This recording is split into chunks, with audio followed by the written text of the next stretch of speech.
with the Wi-Fi, as well as a lot of other trouble. Happy to be here. Finally made it. I didn't have to swim, but I got here.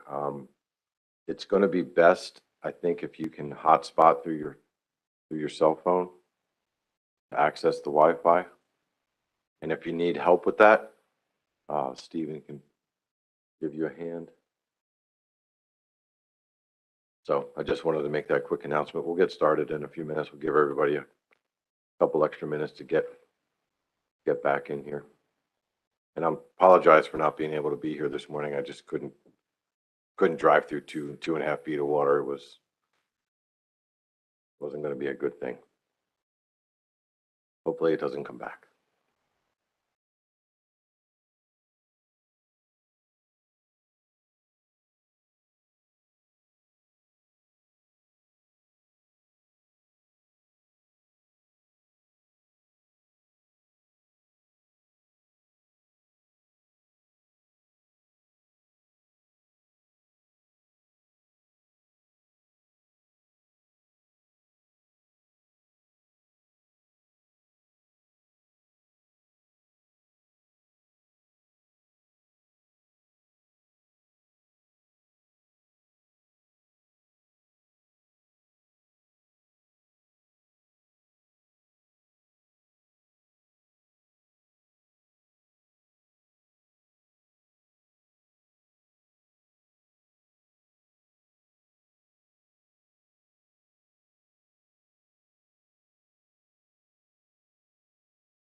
All right, we're going to get started in a minute or two here. If everyone can start to take your seats.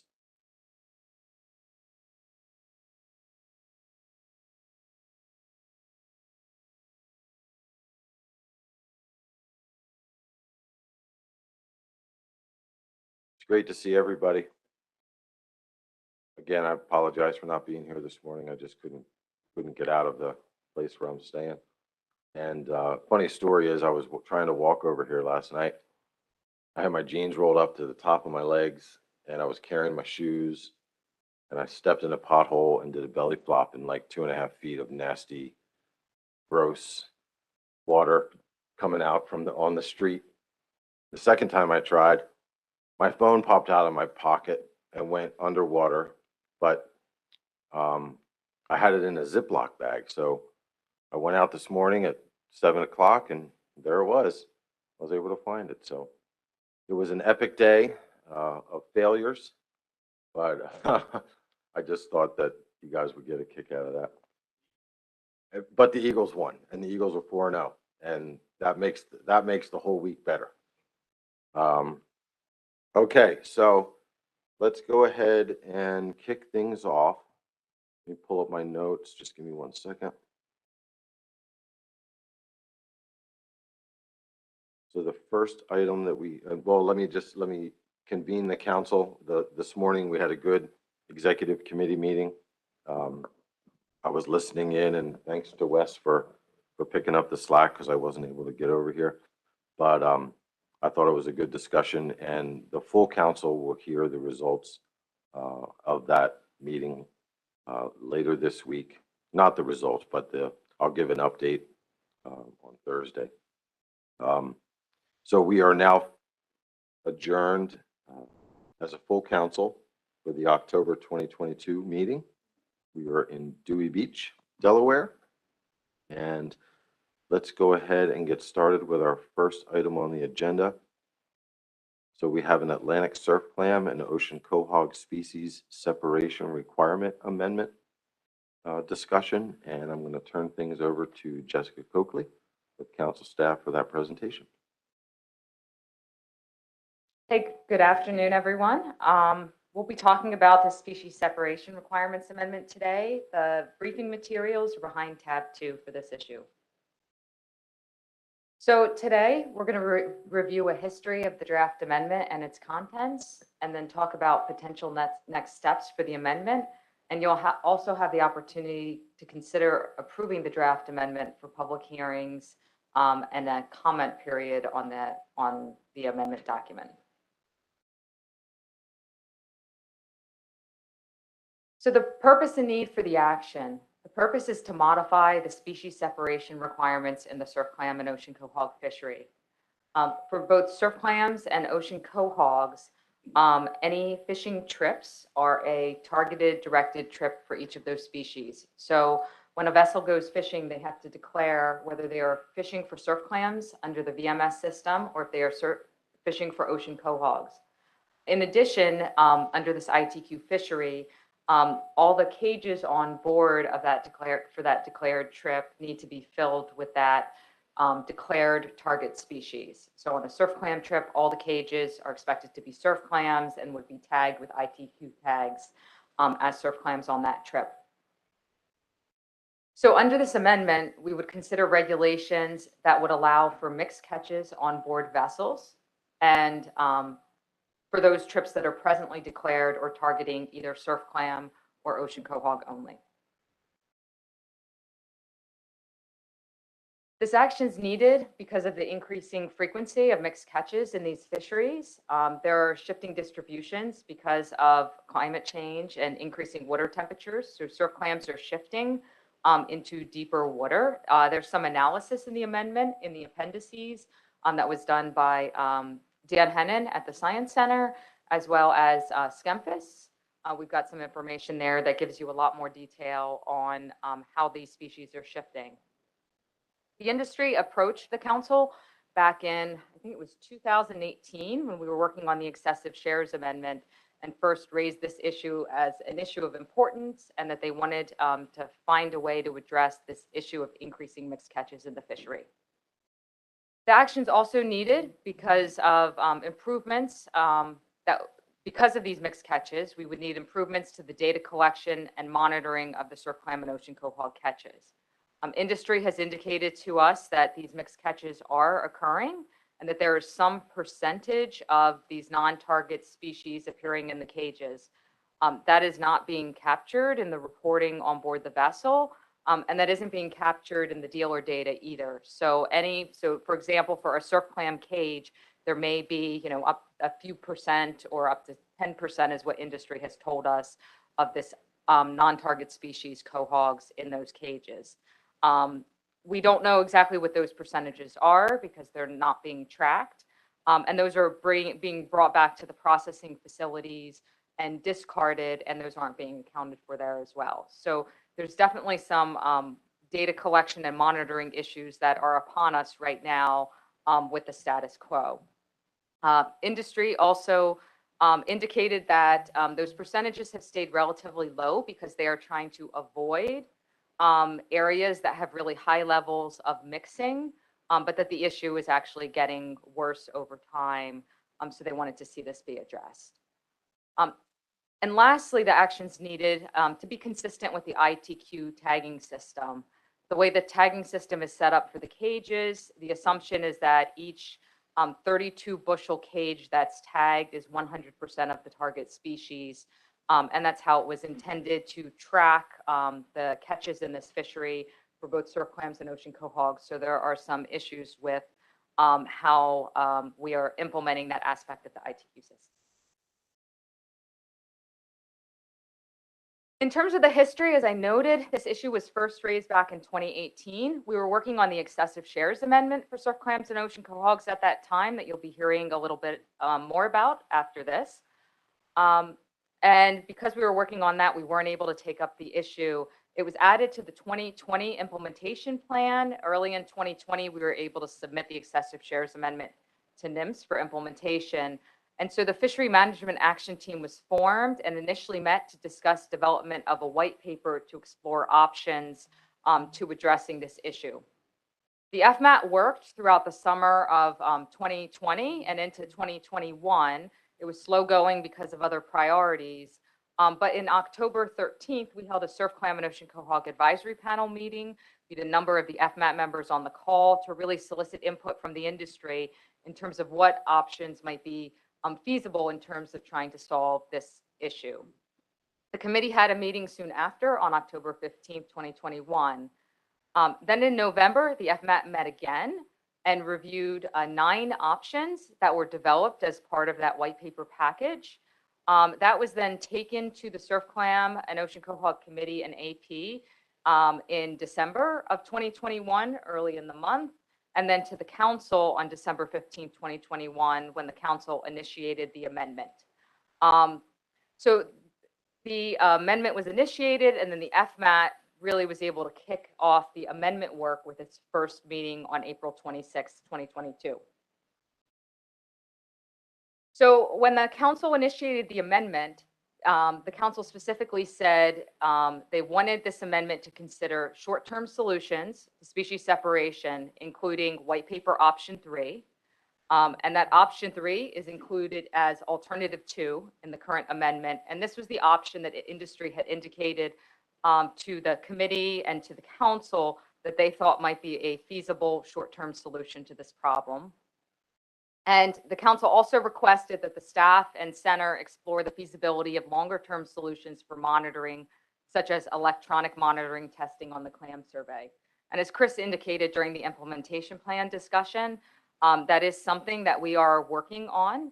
And we have a proposal in right now with some of the center staff to get some of that work funded and moving forward, hopefully in 2023, if that work is funded. So we are moving forward on that parallel longer-term path. So the potential timeline going forward, today you have the opportunity to consider approving the draft for public hearings. If you do, we could send out notices for the public hearings and Federal Register notices and press releases next week. The staff have been prepping materials for that. The comment period would close on November 23rd. We've planned for 3 public hearings, one to be held in Philadelphia, Pennsylvania. So that would be accessible to folks down in Cape May and New Jersey areas and areas in Maryland. Another up in Westport by Fall River, Massachusetts. So that would be accessible to people in Rhode Island and Massachusetts, and then an online only hearing. In addition, we've discussed advisory panel engagement, and in talking with our leadership and our committee chair, we thought it made sense to cover travel for each of the advisors to attend one of the in-person hearings to give them an opportunity to weigh in. And there's a lot of overlap between who we get at our public meetings and our advisors. The clam fishery is a small fishery, so that would give the opportunity for everyone with our advisors and other members of the industry to participate. So early in December, we could potentially have a committee meeting to develop recommendations to the council. The council could consider selecting a preferred alternative and potentially submitting this action to NIMS in December. And then in early 2023, the staff would finalize the document and do the formal submission with a letter to National Marine Fisheries Service for to consider implementation. So now that I've given you the background on the timing of everything, I'd like to talk about the draft amendment itself. So it's an environmental assessment under the National Environmental Policy Act.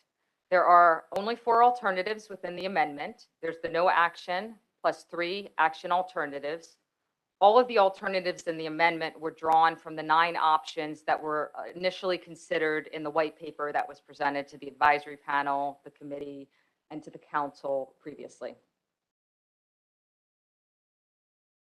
So alternative 1 is the no action status quo option. Under this alternative, no changes would be made to the current regulations for surf clams and ocean quahogs. We would not expect impacts on those clam species, non-target species, physical habitat, or protected resources under that no action. We'd still expect there would be impacts to habitat, minor negative impacts, as the fisheries continue to be prosecuted.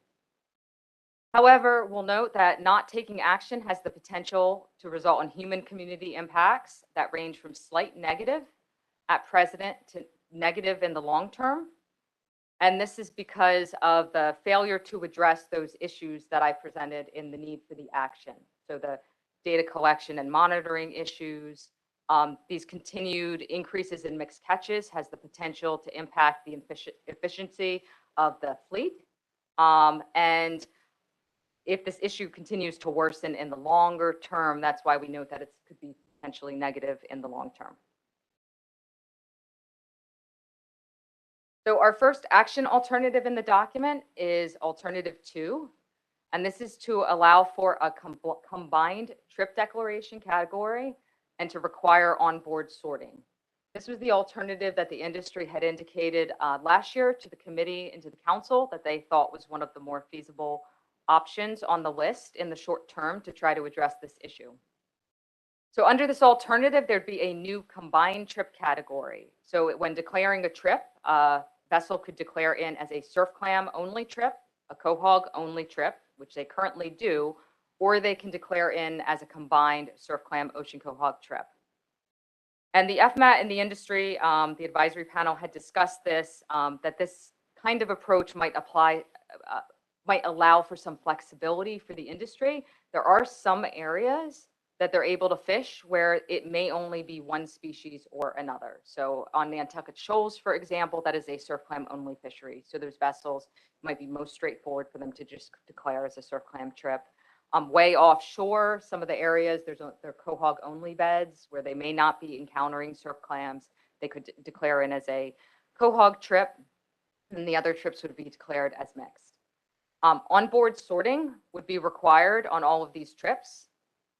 We'd expect the impacts to be similar to alternative 1 for the target and non-target species habitat protected resources.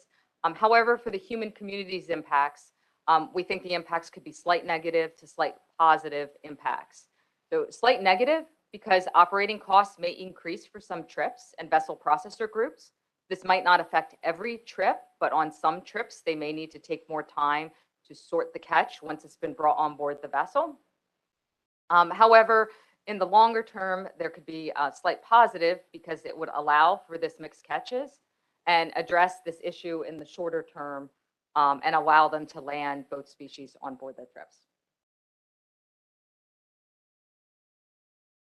So alternative 3, our second action alternative, this would be a combined trip.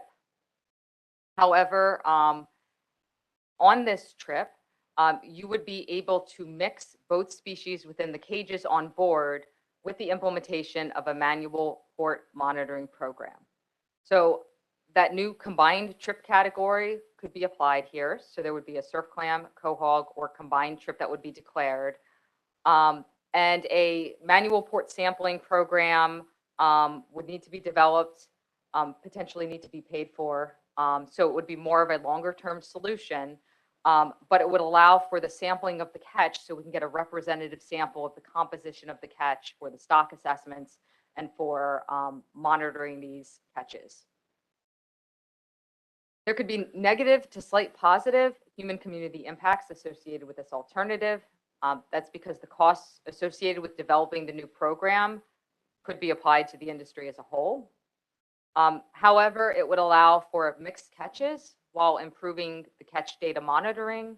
And it would be a slightly longer term solution than alternative 2 because it would take some time to implement this new sort of monitoring system. Alternative 4, the last alternative, would allow for a combined trip, mixing within the cages with the implementation of an electronic monitoring program. So again, that new combined trip category, impacts would be similar except for the human community impacts, slight negative to slight positive impacts, slight negative because of the cost associated with deploying the electronic monitoring technology to the industry. However, slight positive impacts because it would allow for those mixed catches on board, improve the catch data. But again, this would be a longer term solution. And this was also one of the alternatives, both 2 and 4, that were specifically called out in the council's motion last December that we made sure that we included, the FMAT included in the amendment. So those are the 4 alternatives. There's a lot more detail in the amendment, but that's the quick overview of the 4 options. We can take any questions at this time. You have the opportunity to consider if you'd like to take the draft amendment out to public hearings. I just want to emphasize that public hearings are an opportunity to gather input. We would be reaching out to members of the industry and our advisory panel members and others and gaining additional input and insight on these 4 alternatives within the document. Thank you, Mr. Chair. That's it. Okay, thanks, Jessica. Why don't we start with questions? See if anyone has any questions. Jessica. Let me ask the room, how is everybody is everyone connected online? So we're going to continue to use the online system that we've been using for raising hands. I see Peter Hughes' hand up. Go ahead, Peter. Thanks, Mr. Chairman. Thanks, Jessica. When the document goes out for public hearing, we have already done the analysis on alternatives 1. If a recommendation came out of the public hearing that, you know, we like parts of alternative 2 and we like parts of alternative 3, just as an example, could an alternative that has already been analyzed added to the document? No, it could be. It would be at the prerogative of the committee and the council. It's a draft amendment and we're out to gather input. So we'll take that input and we'll bring that back to the committee and the council to decide what they'd like to do with that input. Great, thanks. And I Yeah. know that there are members of the claimant probably online. Question. No, of course. Thanks. Yeah, I mean, it's, you know, in my experience, it's the options are kind of the guard. I think of them as kind of guardrails. If you're merging things together, you wouldn't have to go back out and wouldn't delay. You could pick and select things within those guardrails. I think that would work. So that's just, that's in my experience, that's how we've been operating. I see, is that Michelle Duvall? Go ahead, Michelle. Thank you, Mr. Chair, and thank you, Jessica. Just one question. I noticed in the draft amendment, it notes that the cost for, alternative 3, where you have, you know, a mixed trip and an enhanced shoreside monitoring program would be around $200,000 annually, but I didn't see a cost estimate for alternative 4 for the electronic monitoring option. I was just curious if you all have a ballpark estimate of what that might cost. Yeah, that was a ballpark estimate as well on alternative 3. That was a rough estimate. We were figuring if maybe you had to bring in 2 new personnel to, meet vessels coming in and do all that sampling. Broadly, to develop the technology, we're looking at proposals that are in, a couple $100,000 to do the development work and the machine learning.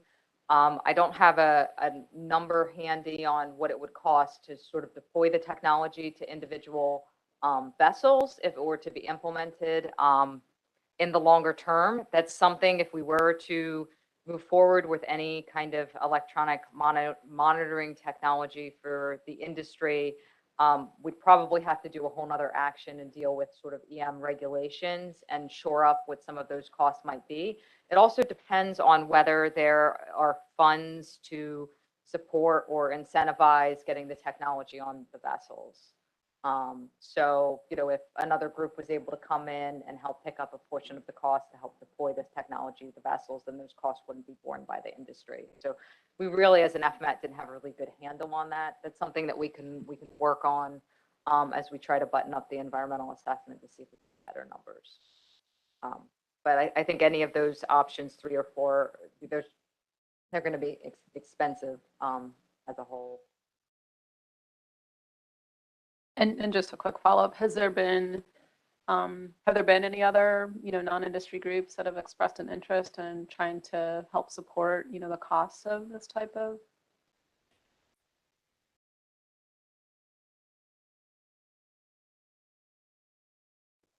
So in terms of development of the technology, we're working with National Marine Fisheries Service. They have some funds to help develop the technology. In discussions we've had with some of the folks on the West Coast that have done some of the deployments, they've said there have been some other groups that have helped with that, but I'm not sure in our region right now if there are specific groups that might step up. Okay, thanks for that. Is there anyone else on the council? There will be an opportunity for the public. I just want to stick to the table at this time. Mike Pentney? Yeah, thanks, Mr. Chairman. Jessica, can you describe if the PDT has looked, or the FMAT has looked at the potential for foregone yield under the status quo no action alternative, in the sense that if there are these developing mixed beds, they would presumably be, de facto kind of off limits if we make no changes to the current regulations, and that could have an impact on the industry in terms of foregone yield. Has that been discussed or looked at?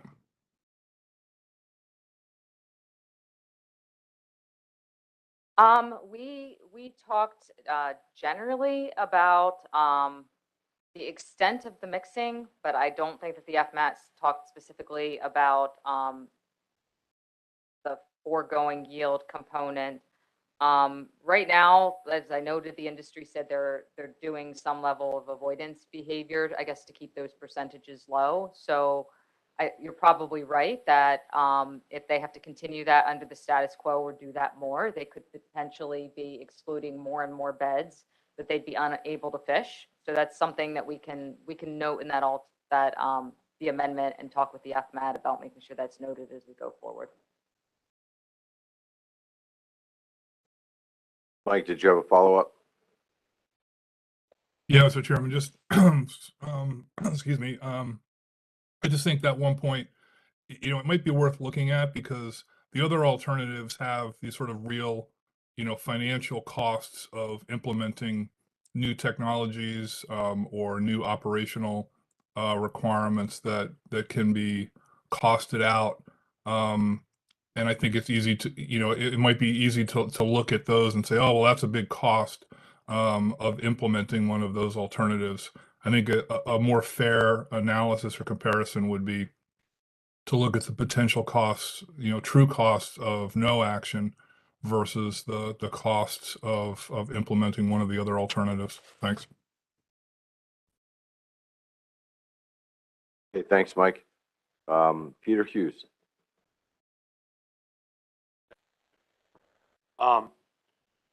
in regards to the, not Mike's comments, but the previous comment, we went through our 2023 action deliverables this morning. And item number 36 is oversee Surfclam Ocean Quahog electronic monitoring project. I know that that was on that list. So to me, that's kind of like alternative 4. It's running in the background no matter what, because there is some money that I believe is at the Science Center, some research on this.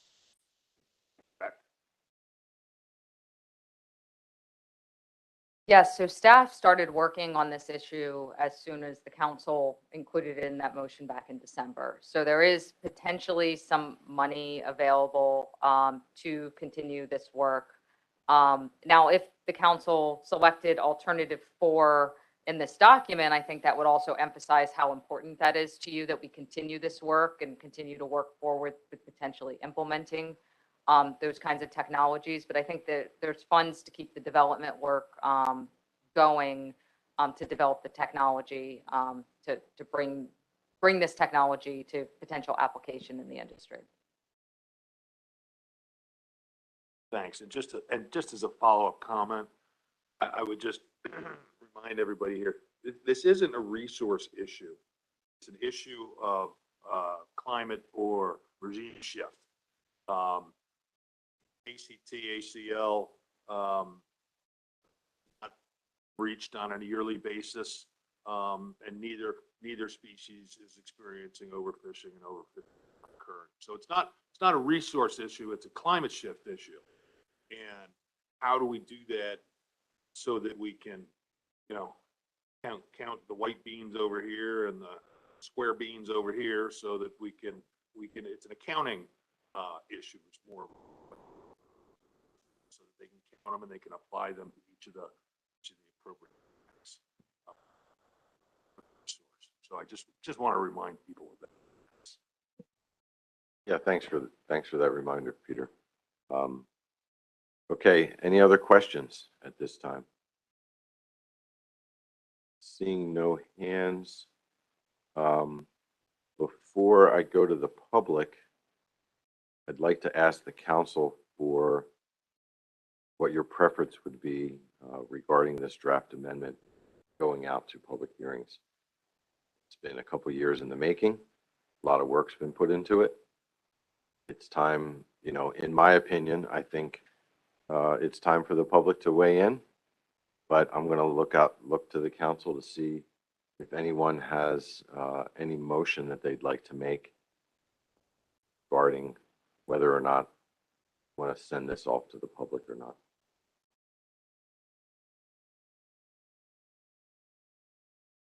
Peter? I could make that motion, but I'd kind of like to hear from what industry is thinking. Something kind of popped up over the weekend that industry had some concerns with. Certainly willing. Yeah, we can go out to the public. I saw a hand raised. Is anyone in the audience here in person? Does anyone have any comment they'd like to make regarding whether or not this goes out to the public? Please, sir. If you can just state your name and affiliation. There's a little button on that. There you go. Thank you, Mr. Chairman. I'm Joe Myers. I am the Senior Director of Innovation Assistant at Sea-Watch International, and I'm speaking today on behalf of Sea-Watch and TA. So with respect to the alternatives, I certainly will prepare comments as we move forward with this process, more directed as it goes along. But alternative 2 looks like the flavor of type of alternative that we've been engaging the council with and the FMAT with. But that doesn't come without certain costs that we just don't know at this point. There are alternatives. There's going to be a cost associated with, of course, with implementing any kind of sorting on board, whether it's manual or technology. So we just wanted to have the ample amount of time to figure out exactly what those costs of implementation and deployment are. And one of the things that we have underway more recently is through the Science Center of Marine Fisheries, of which Sea-Watch is a member, we are hopeful that we'll be entertaining a proposal from And we actually had to reach quite a bit of ways out of our industry for this. We reached out to engineers that are in agricultural and biological engineering to help us understand what the survey of technologies are available out there, adopting from some of the agriculture food processing sectors. So this project that would be brought up for consideration for the IAB November, it might take a little more time than what the council and what it has in mind for moving forward with the timeline. So we'll need a little bit more time to really understand what that is. But I do believe that we will get a lot more light shed on exactly what the costs of deployment are with an alternative 2 type of scenario. And to kind of to Peter's point about the scope of what's going on here, I did look at some of the fisheries bycatch data from the National Bycatch Report Update 3 in 2019. There's really, kind of echoing that, this is really not an issue, a resource sustainability type issue. But if you look at the amount of quahogs that are caught as bycatch in surf clam trips directed in the mid-Atlantic, the best I could come up with back in the envelope type thing is that out of the 5.3 million bushels of quahog quota, it amounts to somewhere in the vicinity of 1.5% or so of that quota. So we're fishing at about the mid-40s in quota utilization. So just to kind of put, to kind of add to Mr. point about what this means in terms of sustainability for the fishery. So we'll look forward to staying engaged and giving our opinions and viewpoints as more information emerges about the cost of implementing these various alternatives. Thank you. Thank you for that comment. Is there anyone else in the room, Tom?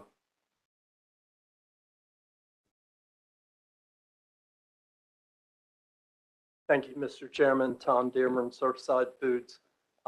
It was mentioned here that the options that have been presented are kind of guardrails. And one of the issues that I have with each of the options is that the captain's going to have to declare whether he's catching surf clam only, quahog only, or mixed clams before he leaves the dock. And he's not always going to know if I'm going out for a surf clam trip and I'm looking around whether I get into a bed of clams that is 5%, 6% ocean quahogs, and I need to fish that resource to be able to bring a trip back to the dock. The discussions with the AP and the discussions with the industry before the FMAC got to work were very preliminary. And since that time, we haven't had a lot of input into the work that the FMAC has done up to this point. And I believe that the industry needs a little bit of time with this. I think this came out a week or two ago to study this and to possibly suggest other options that may be outside of these guardrails. Thank you. Appreciate it, Tom. Thank you. Anyone else in the room? I'm going to go to the webinar. Sam Martin. Go ahead, Sam. Thank you, Mr. Chairman. Yeah, just a clarifying question. This is to initiate an amendment, not necessarily to pick an alternative today. That's a question. Once we got the public comment, hear more from the AP committee and public, then we'll be able to craft the alternatives better. So is today's mission to just move the amendment forward and later to identify the preferred alternative? Question mark. Thank you. Yeah, thanks, Sam. So my intention today was not to come up with a preferred alternative or to select an option, but more so to move the document forward to the public to get that feedback, during the hearings that Jessica mentioned during her presentation, so that we can, as a council, consider that feedback and make a final selection at a later date based on the timelines that were already presented. Thank you, Mr. Chairman. I think that might help with the industry, knowing that we have some more time to help, help craft this out a little bit for our best opportunities in this fishery. But I appreciate that. It clarifies it for me. Thank you. All right, thanks, Sam. Yeah, and that's, that's the process that we take on. Staff does the work and the FMAT does the work to get it to this point. And then we want to hear from the public about what their thoughts are. And, at the end of the day, based on that feedback and based on the folks around this table that make the decisions, it's the comment that we get could influence will influence those decisions. So I see, let me see, I got my glasses. Peter Himchek. Yes, thank you, Mr. Chairman. I have a quick question and then, well, I have two questions. The first one is, and perhaps I missed, I'm speaking for La Monica Fine Foods, harvest surf clams only. So is the advisory panel meeting, is that before the public hearing process or does it follow the public hearing process? I didn't take good notes on that. I'm sorry. Maybe Jessica can. Yeah, I was going to turn to Jessica about timing of when the AP would meet. Jessica. Sure. So in talking with the committee chair and our leadership, we had talked about folding the advisory panel input into the public hearings. So giving each of the advisory panel members the opportunity to travel to one of the public hearings and provide their input. There's a tremendous amount of overlap between the public commenters we get in our advisory panel. Typically, basically our advisory panel is who we get at our public hearings. So unlike some of our other species, when we go out to public hearings where we get a different group of participants, we end up typically with the same group that's on our advisory panel. So that was how we had tried to address that and be mindful of everyone's time and energy in terms of setting up meetings. All right. Well, thank you for that clarification. Excuse me. I had another easy question, I believe. On alternative 2, the sorting at sea. Is there a tolerance for? Would that require 100% of surf clams and quahogs in respective cages in order not to be in legal jeopardy with enforcement? Yes, as written, you would need to sort on board and put surf clams into surf clam cages that are tagged and quahogs into quahog cages as they're tagged. Right now, under the current ITQ process, the expectation on a surf clam trip is that 100% of what's contained in your surf clam cages are surf clams as tagged. So this would simply, instead of having you just have a surf clam trip or quahog trip, would allow you to have cages of both species on board, but they would need to be separated and they would need to be tagged appropriately with the appropriate ITQ tags. Okay, 100% separated. Yes. That's what I want. Okay, and then a short comment I had was that the different companies. What I've learned that this is not a simple solution to come up with because different companies have different levels of mixing problems. So, and when you get the AP together, it may not be one size fits all as far as an alternative option in the amendment. I just wanted to mention that because that is becoming so apparent to me when you get everybody talking about an issue and it's like, well, they're speaking from a different perspective of commingling. So that was my comment. Thank you. All right, thanks for that comment, Peter. Is there anyone else on the webinar from the public that would like to make a comment? Seeing none, I'm going to go back to Peter Hughes. based on his previous comment to see, well, before I go to you, Peter, let me call on Eric Reed. He's got his hand up. Go ahead, Eric. Chairman, as far as an EM program, is that going to need a portside sampling system as well to verify what the camera sees? Jessica.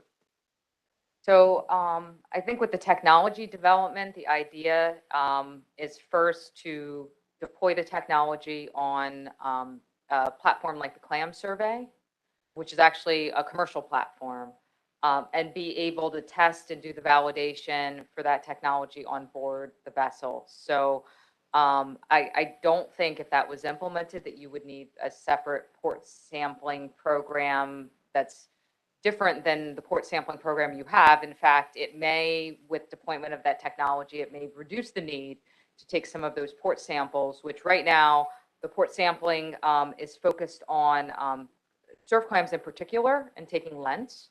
So the technology would have the potential to take lengths. So the cameras, the way the technology is developed would first take, all the images and have it set up on the platform.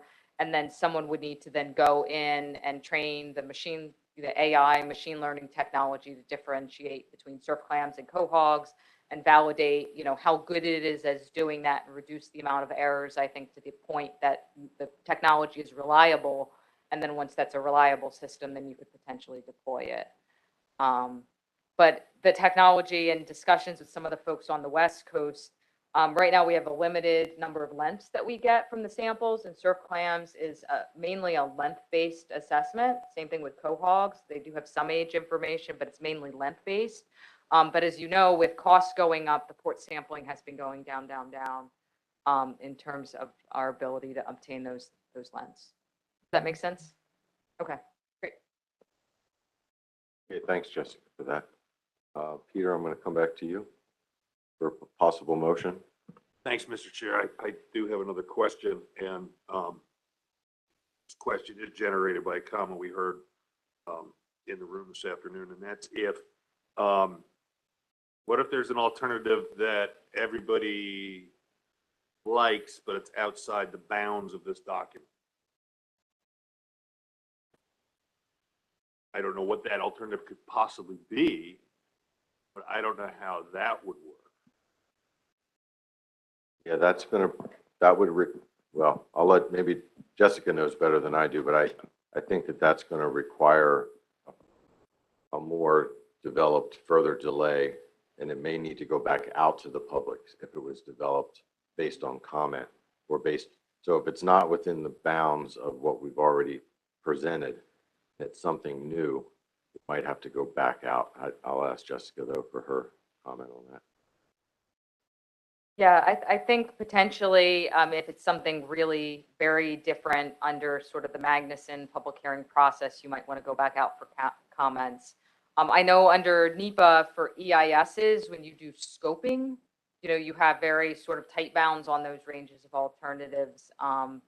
And, you need to kind of stay within those general bounds. And I think that general counsel and others have advised us that if you're picking alternatives that are sort of way outside the range of things you've contemplated previously, it makes sense to go out and get additional public input on them before you make a decision and then take action on that. I will note that when we did the white paper development, we had 9 options in there, and the FMAC really scoped a really broad range of options in that early component of the process. So I don't know how far outside of that these ideas go, but they may be within sort of those bounds that you've already previously discussed in 2021 when we brought those 9 options before you. We whittled it down based on input that these 4 made sense rather than giving you 9 to wade through. So that's something to consider as well. Okay, thank you for that. Peter? So then I'm to understand that kind of do have the white paper fall back on if something comes out, but is in the white paper. Because it is a document that we utilize to craft this public hearing document. Or would that have to if it's something that we've looked at in the white paper already, would not technically have to go back out and look at it.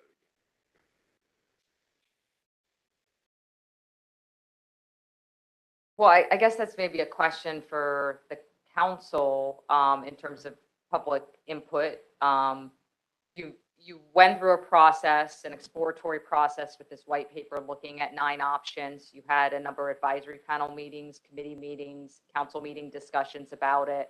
And based on your input, you narrowed down what you wanted this group to focus on. So we focused the amendment down on those. You've already had many of those discussions. I don't know if Chris or general counsel wants to weigh in, but you know. I think I can address that. So, we whittled down the 9 options to 4. If in the event something arises that was not considered or could possibly have been considered, I think it's in the best interest of the council and our public process to bring that back. Let the council would need to decide kind of the next steps there. And if the public, our whole process is centered around, public input and transparency. So I wouldn't want to go too far outside of what we already have in the document we have without making sure that the public had an opportunity to provide, feedback for that. So, but that would be a council decision. And, but I believe this council, given the experience I've had with it, would probably want to send it back out, maybe for a virtual, like an additional meeting or something like that, an additional AP comment, to get feedback for it. Great, thanks. I kind of prefaced my whole thing by saying over the weekend there was a bit of a snafu. Some clarification for myself also. And Mr. Chair, if you're ready for that motion to send this out to certainly taking that motion. We're certainly capable. So go ahead and make that motion. We have a draft. You have a draft if you up wanna already? work from that. I'll read it into the record. Really small. Microsoft Surface.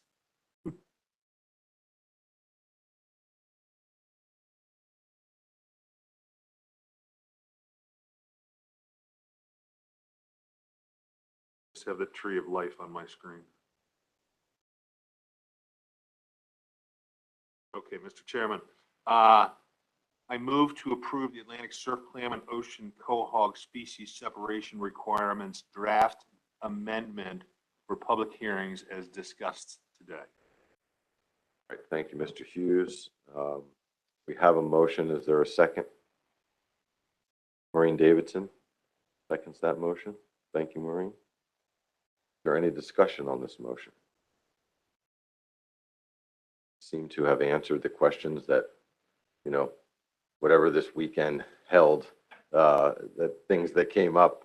Sounds like we've answered some of the questions, and I think this is a good motion and it's a good way forward.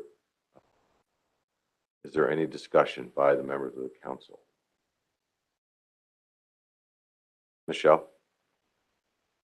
Thank you, Mr. Chair. So I apologize, I should have brought this up earlier, but just one of the comments that we heard was in reference to, a captain potentially having to declare a trip as, Surfclam, Ocean Quahog, or mixed before leaving the dock. And so right now they currently have to declare whether it's a Surfclam or an Ocean Quahog trip, right? So is there, within the guardrails, is there opportunity to be able to flip a trip?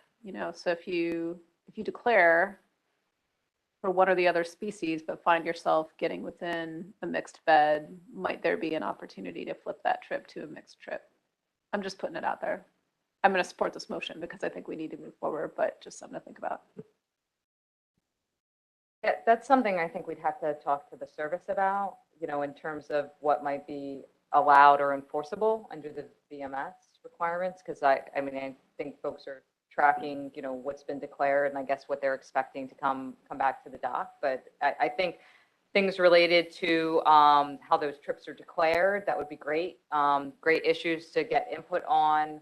The sorting and the mixing on board, some of the costs that were raised. Like I said, the FMAT, it's sort of challenging for us to sort out what some of these costs might be. So getting additional input on the costs would also be a good thing to get additional input on. But we can follow up, I think, with the service on what some of those options might be there through the FMAT.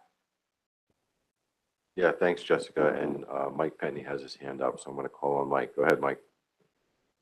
Thanks, Mr. Chairman. Yeah, it wasn't to address that specific question. I just wanted, maybe just for the record, to clarify that the intent of the motion is to approve the draft amendment without identifying a preferred alternative at this point.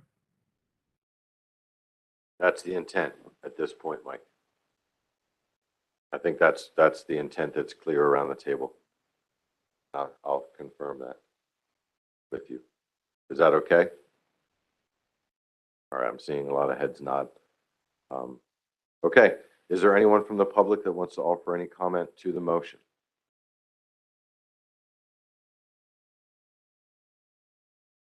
Seeing no hands either in the room or online, I'm going to bring it back to the council. Is there any objection to the motion?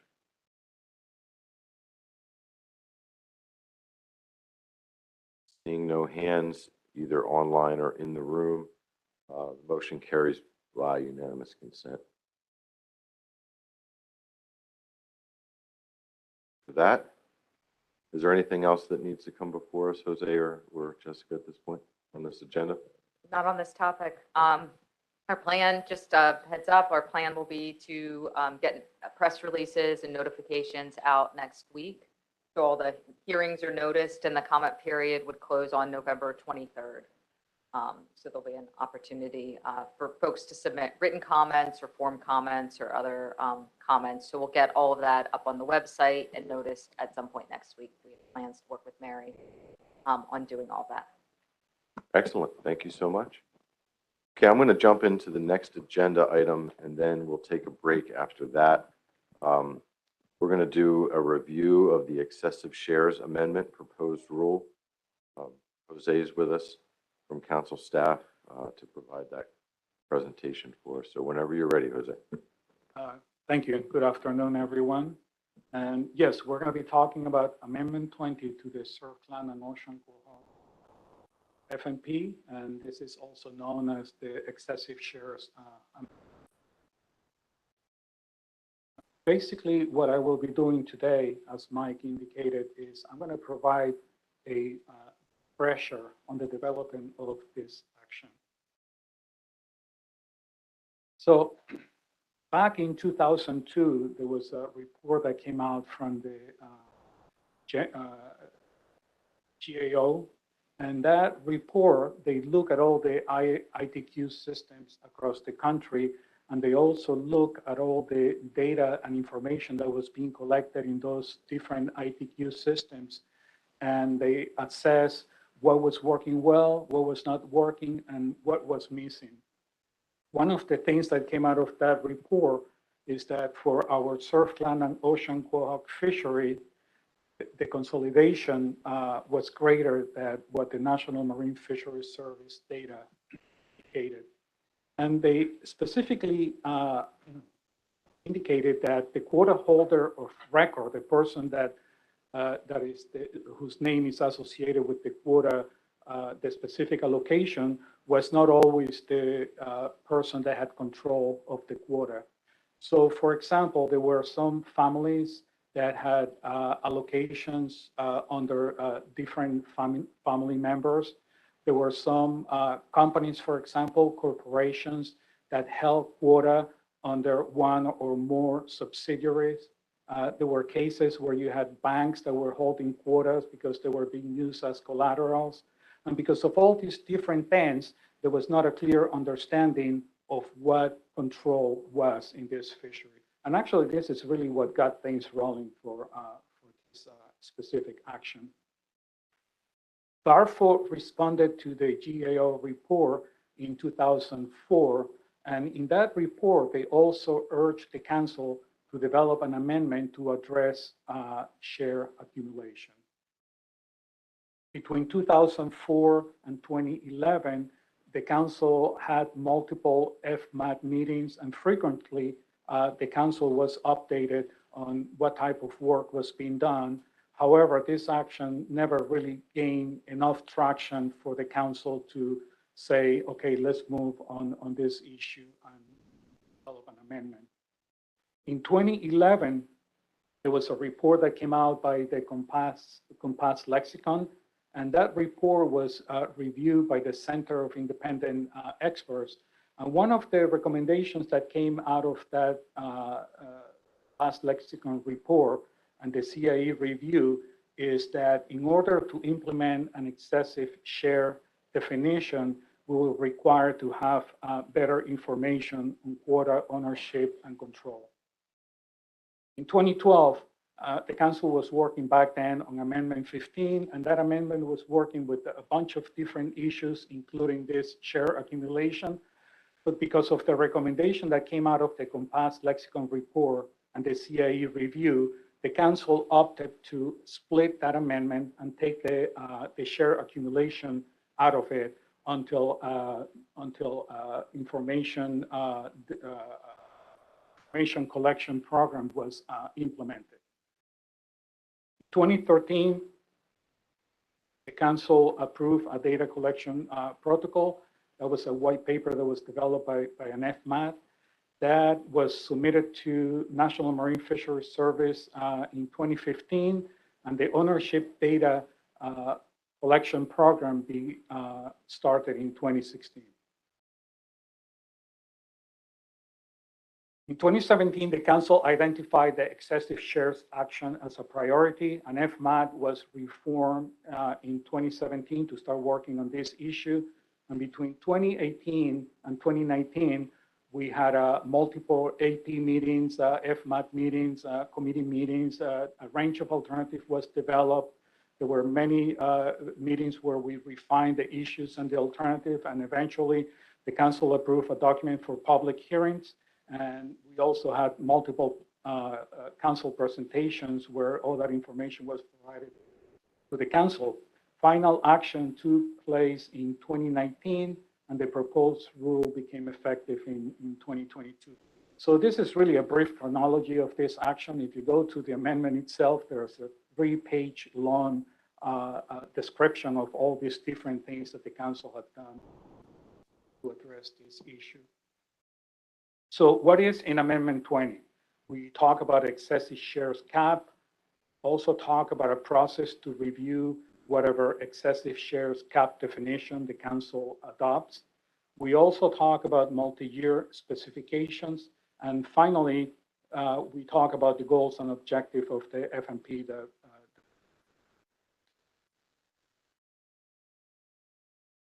So regarding the excessive shares alternative, we had a 6 alternative and 10 sub-alternatives. So we had a very nice range of alternatives for the public to digest and the council. And I'm just going to briefly talk about a few of them. We had the status quo alternative. Obviously, this one, nothing will change, and there will be no limit on or definition of an excessive share in this FMP. We had another alternative, for example, that was ownership cap only. And here you see some of the values that we were looking at: 49%, 95%, and the highest value between the 2016 and 2017 period that was that data collection was done. 2 years.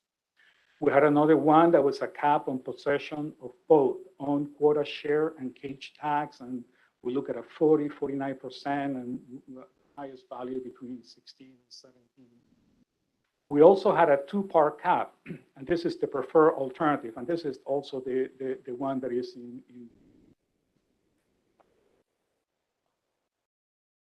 document that we just published advertising this the proposed rule. And this two-part share cap here, we have a quota share ownership cap, and then a second higher annual allocation cap that is based on possession of cages. So as an example, if I had 20% of the quota share, that will be the first par. And then if I'm leasing another 20%, that will be the second par for a total of 40%. And then finally, there was another ownership cap that will go along with unlimited possession of cage tags. So this one will be 40% on the ownership cap, but you could potentially control up to 100% of. Sure.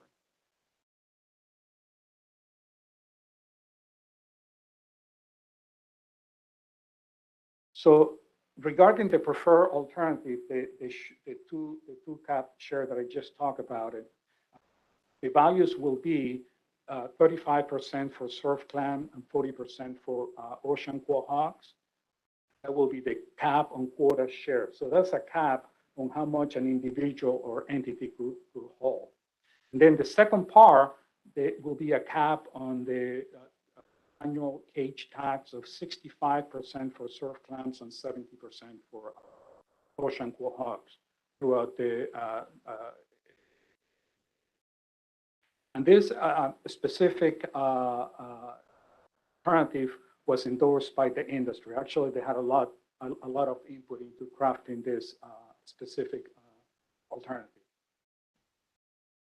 Now, the caps will be monitored based on the total amount of potential control an individual or business has over the course of a fishing year. So potential control will represent any allocation that is held directly or held by all owners in the case of a business, or all immediate family members in the case of Now, something that is important here to take away is that the proposed caps are under the preferred alternative. They're higher than the potential control of any of the current participants in the fishery. And they were not designed to cause anyone to divest current holdings, but are intended to limit future consolidation in these fisheries. Now we move into the excessive shares review alternative. We have two alternatives here, the status quo. So under status quo, there will be no requirement for periodic review of implemented excessive share cap measures. And under alternative 2, which is the preferred alternative, it will require a periodic review of the excessive shares measures at specific intervals. So the interval is 10 years, but if the council wants to do it sooner than that, they can do it as needed.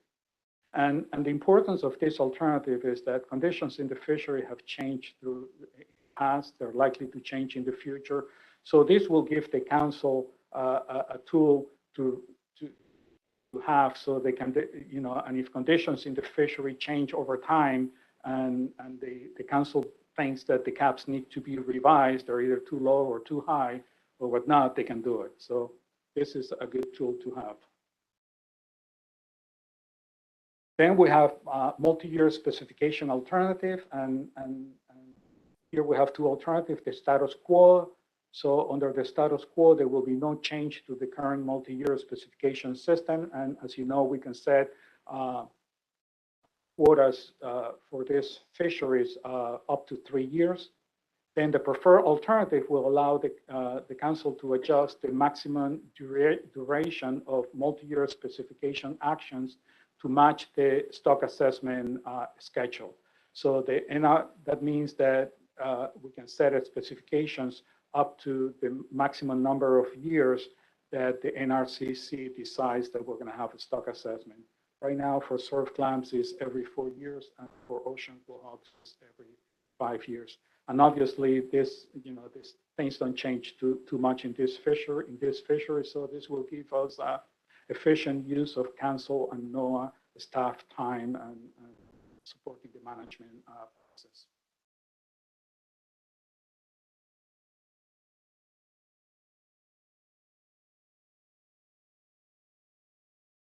Then we have the FMP goals and objective, and we use this amendment to refresh the FMP goals and objective for this fishery.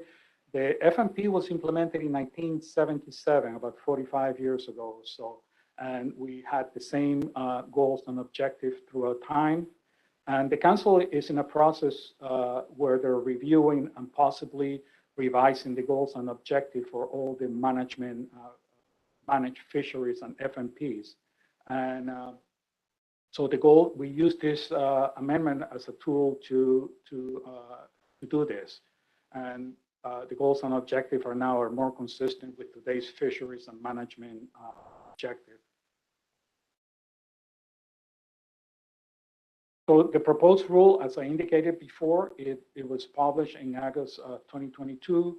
The comment period for the proposed rule ended September 23, but the NOA comment period ends in October 11. So there's still time for people to provide comments on the proposed rule, and I believe, and also on the amendment itself. As of last week, there were 2 comments on the proposed rule, and they were made by industry members, and they both favor the pending proposed regulations. And there at the bottom, I have a link that you can access to see the proposal. That concludes my presentation. Thanks, Jose. Appreciate that. Are there any questions? There are no actions necessary at this point. This was just a review and an update. I'll look around the table. Actually, I should just look at my screen to see if anybody has their hands up. Any questions for Jose on his presentation? Okay, seeing none at this time, is there anyone from the public that might want to make a comment or has any questions for Jose this time? Chris? Oh, I'll come back. Let me see if anyone raises their hand from the public, and then I'll go to Chris. All right, I'm going to bring this back to the table. Dr. Moore. Mr. Chairman, I just wanted to thank Jose for the presentation today. It's a little unusual for us to go back and get a presentation on something that we don't have. But given the time when we made the final decision and the timing of the proposal, I thought it was a good idea to basically get an update. A lot of folks sitting around the table have no idea we had an excessive shares amendment, probably not until even today. So thanks, Jose, and thanks, folks, for listening to Jose today, and certainly if there's Jose can answer today. Thanks. Yeah, we do have a lot of new faces around the table. I'd prefer if they were better looking, but it is what it is, you know. I'm just joking. Yeah. Dr. Duvall. Thank you, Mr. Chair. That was the only reason I raised my hand. I just appreciated the overview, and also because this happened right before I came on board the council. So, I was sort of dimly aware that it had happened, and also, so kudos to the staff and Jose in particular, but also wanted to thank the regional office staff for the text in the proposed rule, because that also gave a really nice synopsis of kind of the history of this. So really appreciated that as well. Thanks. Yeah, thanks, Michelle. Appreciate that. Anyone else? Other comments? Okay, seeing none, I'm going to go ahead and call for a break at this point. We have one more item on today's agenda. We are tracking down our presenter since it's about an hour earlier than she was expecting. So let's come back at 2:25. And we'll pick up with the last item on our today's agenda, which is the Robert's Rules of Order discussion. Thank you.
2 minutes.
All right, let's call back this afternoon's rest of the meeting today on our final thing on the agenda.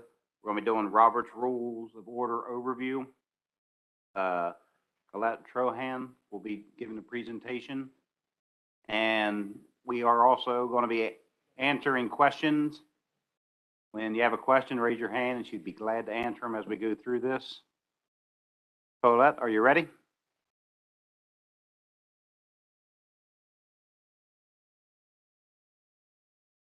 If it doesn't work, we'll make it work somehow. But I was told to sort of stand in one place. That's going to be fun to watch. Because any of you that have met me before, I don't do that well. But it's a great, great thing to be here. I appreciate it. I also appreciate the fact that you're meeting indoors today. instead of outdoors because this is wild looking. My name is Collette Collier Trohan. I have a Master of Science in Nonprofit Management. I have the Certified Association Executive Credential. I'm also a professional registered parliamentarian and a certified professional parliamentarian teacher. And some people might think that's boring, but I get to watch all the fights and I don't have to take sides. I get to try to prevent them when I can, but most of the time, if I can't prevent it, it's not my fault either. So I get the best of both worlds. And my best thing is to when I find myself able to help people make decisions, because that's really what it's all about. I believe in Robert's rules for realists. It can be very complicated. If you want to watch something that's really ugly, watch the parliamentarian for a meeting. It's really bad because everybody's showing off. There's only a few things you really need to know. And that's what I'm here to bring you today.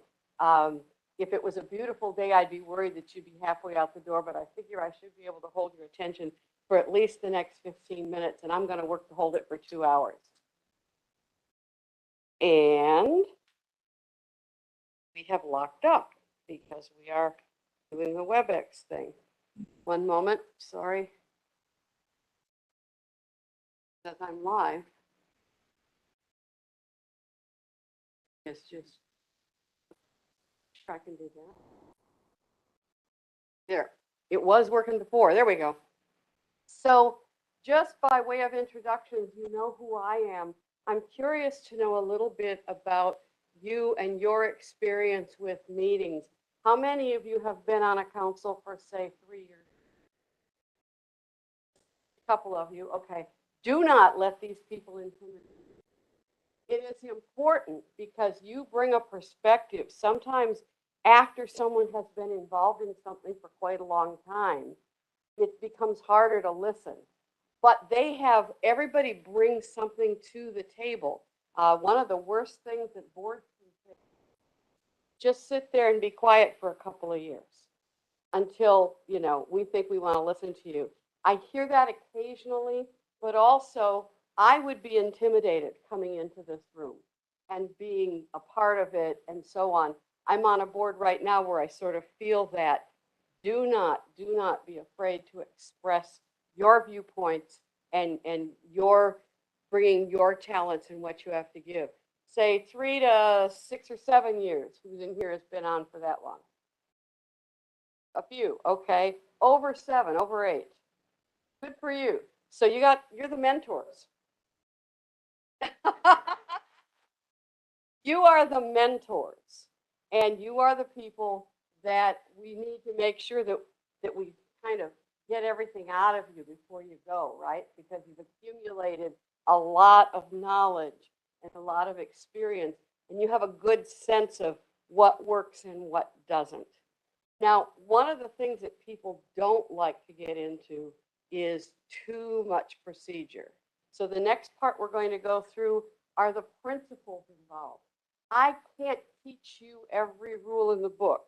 In case you were wondering, the actual print book that was put out in 2020 is this thick. That's a lot of words. It's a lot of words. And it's really, really boring. So I can't teach you everything. Then rights and responsibilities. This is a very important thing that you are doing for the society at large. You have certain rights in a meeting, but you also have certain responsibilities. We're going to talk about motion because that's the mechanics, that's the nitty gritty. Sorry for the fishing analogy, but I like to tell people that the motions are really all the little rules you have in your tackle box. It's your toolbox. It's all of the things that you have. You can prepare for a meeting by looking up some of the things you even think you might want to do. And that's going to be very helpful to you. We'll get into the rules of debate. I am one who likes Q&A when it occurs to you, because I may tell you we're going to get to that a little bit later, but I find people want to know the answer when they ask the question. And some of us get to a point in our lives where we start to forget the question, or why we walked into a room. Or my favorite thing was just on Facebook yesterday. It said, you know what I like to do? I like to make grocery lists and then leave it on the counter and then go to the grocery store and guess at what was on the list. And I'm afraid to say that's really kind of me.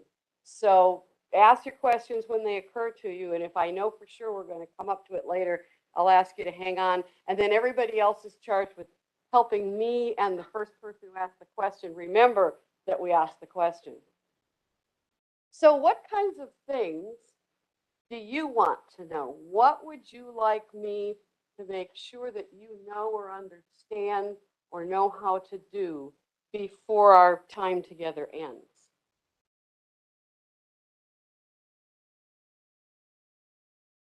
I think the most common thing that we end up with is, so I think that's something Sure. that we should all understand. Yeah, Thank you. absolutely. So we want to get into substitutes. Yeah. Recent question at New Jersey Marine Fisheries Council. A motion comes out of committee that doesn't need a second. But can you automatically substitute and move away from it? Okay. Stuff like that. Okay. Wait, this is cool. I love that. So high tech. You are good. All right. I thought I had turned that off because it was wrong or it was just in the wrong place. Whatever. I love technology. Yes, ma'am. I think recently I've been in a situation where there's been the topic of discussion was whether or not to postpone the motion, table the motion, or simply like withdraw the motion. So Okay. when are those three things? So when do we do what? Great. That'll be fun. I love to do that. I'll come back over here. I'll come back. Yeah. Thanks for being here today and giving us this update. It's really needed. Motions to amend and friendlies and, you know, we put something out on the board and then we kind of change it in a friendly atmosphere.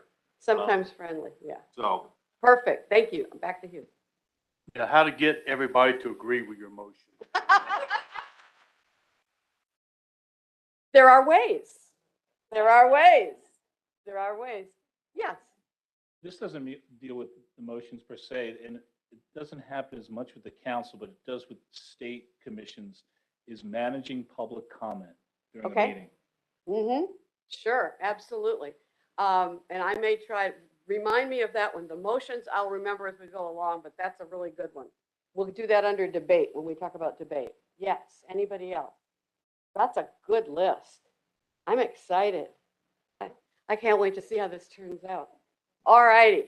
And so that means that some of you might know, how many of you have ever been to a bad meeting? Doesn't even have to be one, present company accepted, but what kinds of things happened? What are the things that made you nuts? Anybody? Yeah. Getting off topic. Okay. Getting into a discussion before you even have a second. That's another good one. Yes, ma'am. The meeting has no endpoint. Okay, the meeting has no endpoint. I have a picture I like to use in some of my slides. It's not on this one, but it's of train tracks that just kind of crisscross all over each other, trying to keep that meeting on track. Yes.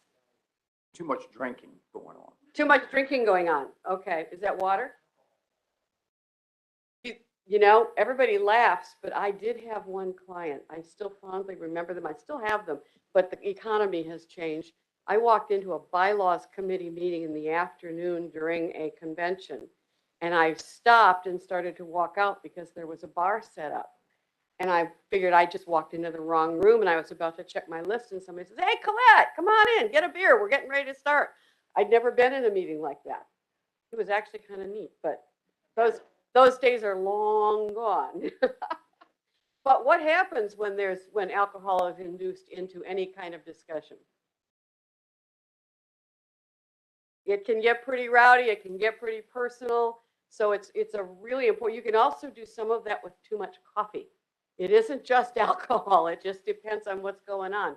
I've known some chairs who have said, "No, I'm not going to feed them until we're done." You know, they're just going to stay there. They're going to be hungry, and we're just going to make sure that they stay on task. So there's a lot of outside influences you might get into it. What other kinds of stuff? Yeah. Also at the state level, when the chair takes over the meeting, doesn't allow for debate, over control of the meeting to, in some cases, frankly, to have a predetermined outcome. Yep, yep. It's one of the worst things a chair can do, and yet some of them think that that's their mission in life. I frequently refer to that as the my turn syndrome. I sat and waited all those years, and now it's my turn. What we like to say behind their backs is that was an orientation, that was an induction, it was not a coronation. And so it's critical because a lot of chairs don't realize. They just don't realize how they're coming across. On the other hand, sometimes it's really interesting when you're sitting in my shoes because I get to see their knees knocking if they're standing behind that lectern. By the way, that's a lectern, not a podium. And sometimes the aggressiveness of a chair is because they're scared to death of what you guys are going to do to them next. The worst fear of a chair is usually being blindsided. So keeping that atmosphere cordial and trusting is really, really important. You're absolutely right. They're scared of the outcome. Any other thoughts about stuff? All right, well, a lot of what you're saying, although it falls at the feet of the chair, if that meeting goes off track, that's really the primary job of the chair. But we're often in a meeting kind of like second graders.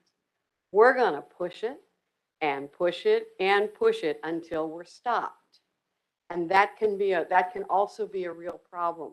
So the first thing I would say is the chair's got to really have their head in that meeting, and then you have to kind of refrain as best you can from taking too much advantage of that. Let's get a look at some of the resources available. What you have in front of you is called A Great Meeting Needs Great Members. We'll take you through that a little bit. I first wrote this in 2004 because I wanted to write something for people that was role-based, that didn't just, I mean, you were not going to find out what your role as a commissioner, or in this case, I say member, directors, delegates, commissioners, you're not going to tease through this entire book to try to figure out what you need to know. So I created one for the chair, one for the members, and then I did two others that are going to go out of production now, the secretary and treasurer, because these are really where it's at. It's divided into two sections. The first thing about this is it requires no internet connection. You never have to hook up electronically to it. And it takes no batteries. So it's kind of useful that way. But the entire thing is set up so that it can lay flat for you in front of you, and you can flip the tabs quickly to find what you need at any given time. So we'll go through some of this today. But if you look, there's things like how to be a great member, what your rights are and your responsibilities. Everything in the front is about how you perform as a commissioner during the meetings. At the very bottom, there's a tab called Motions Explained. If you open up to that tab, you'll see that it's almost like the cover to the back piece of the book. In this case, instead of making the motions organized by their parliamentary classifications, because it occurs to me, you really have absolutely no interest in knowing whether something is a privileged, a subsidiary, or an incidental motion. You just want to know what it does and how to figure out what you're going to do. This is also something you can be doing after you get your materials. As you start going through them, is thinking, what might I want to do? If you open this cover, you'll see that all the motions you could possibly make in a meeting are here, organized by what they do. The cover piece has what they do, what the name of the motion is, and what its purpose is.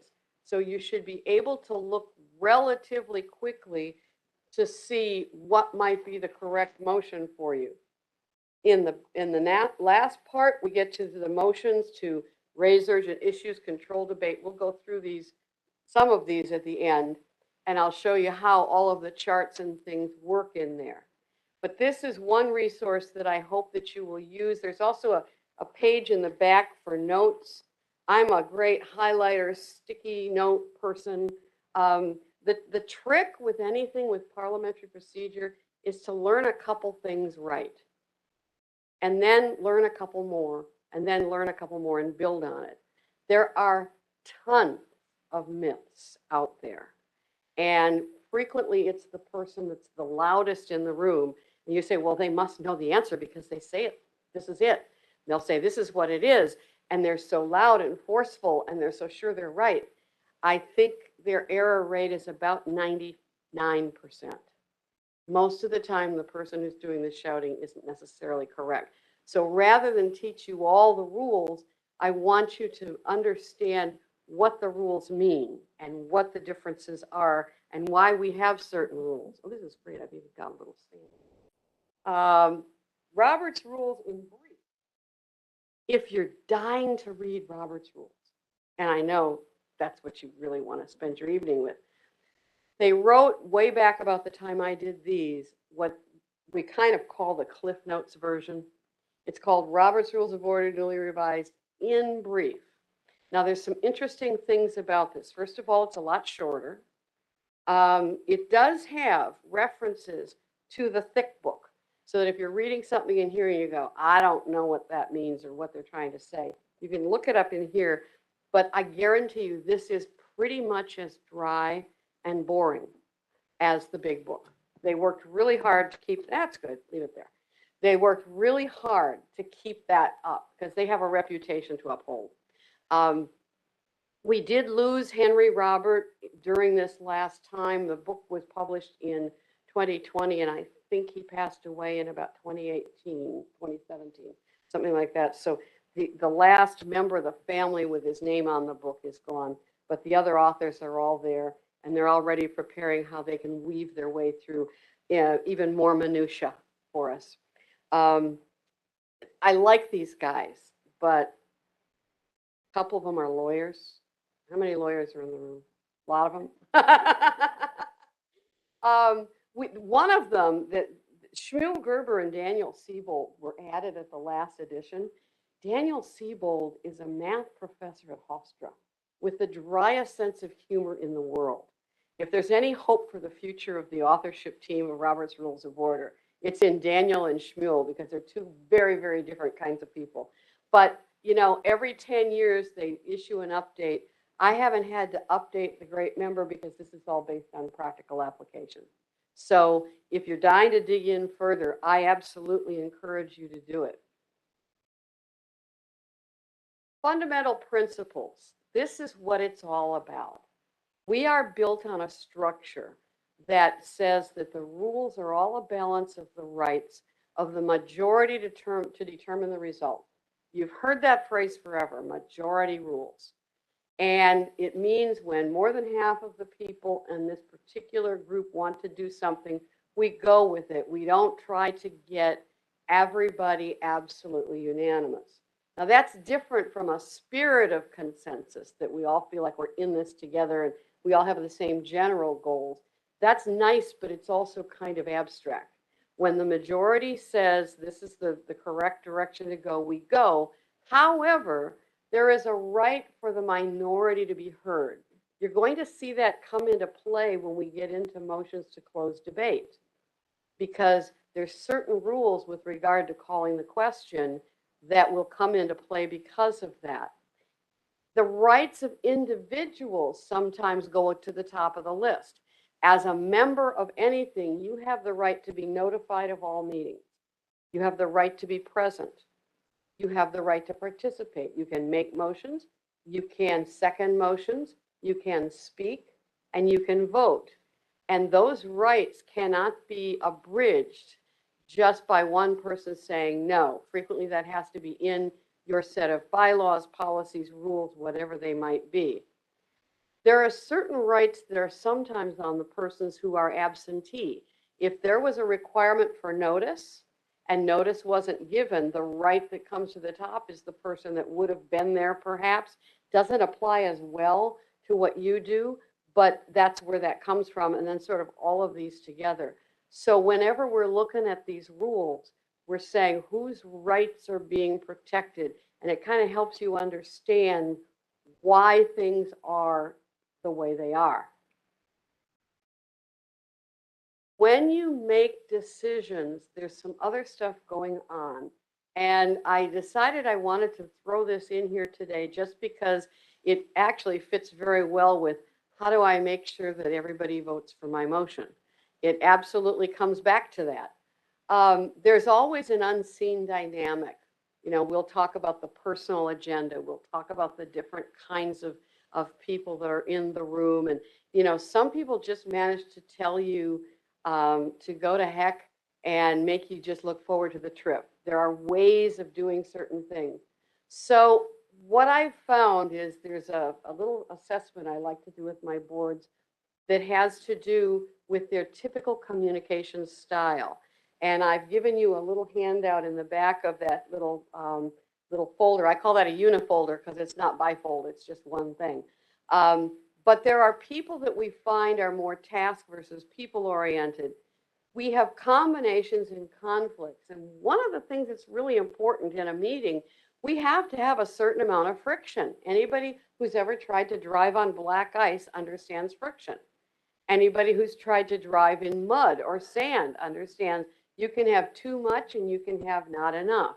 And the role of the chair is critically important in making sure that there is enough friction, that it's not just rubber stamping, but that we're actually making sure that we are looking at things and looking at all possibilities. The role of the chair is to create a safe atmosphere for all points of view. So in that chart, you'll notice that at the top, we have what we call the people who tend to be task-oriented. And at the bottom are the people who tend to be more people-oriented.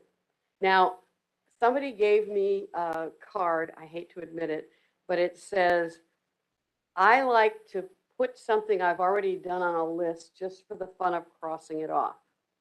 I have lists of my lists. I'm very task-oriented. At the end of a day, I'll say, man, I got all these things done. That's my tendency. Some people are far more people-oriented.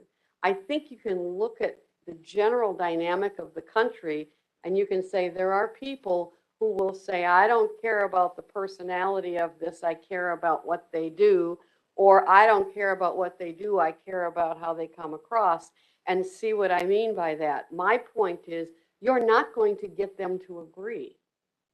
You've got to find somewhere in the middle, some kind of a common ground. But if the task-oriented person says the people-oriented person is dead wrong, and vice versa, there's no movement. So we have to recognize that that's really where somebody's coming from.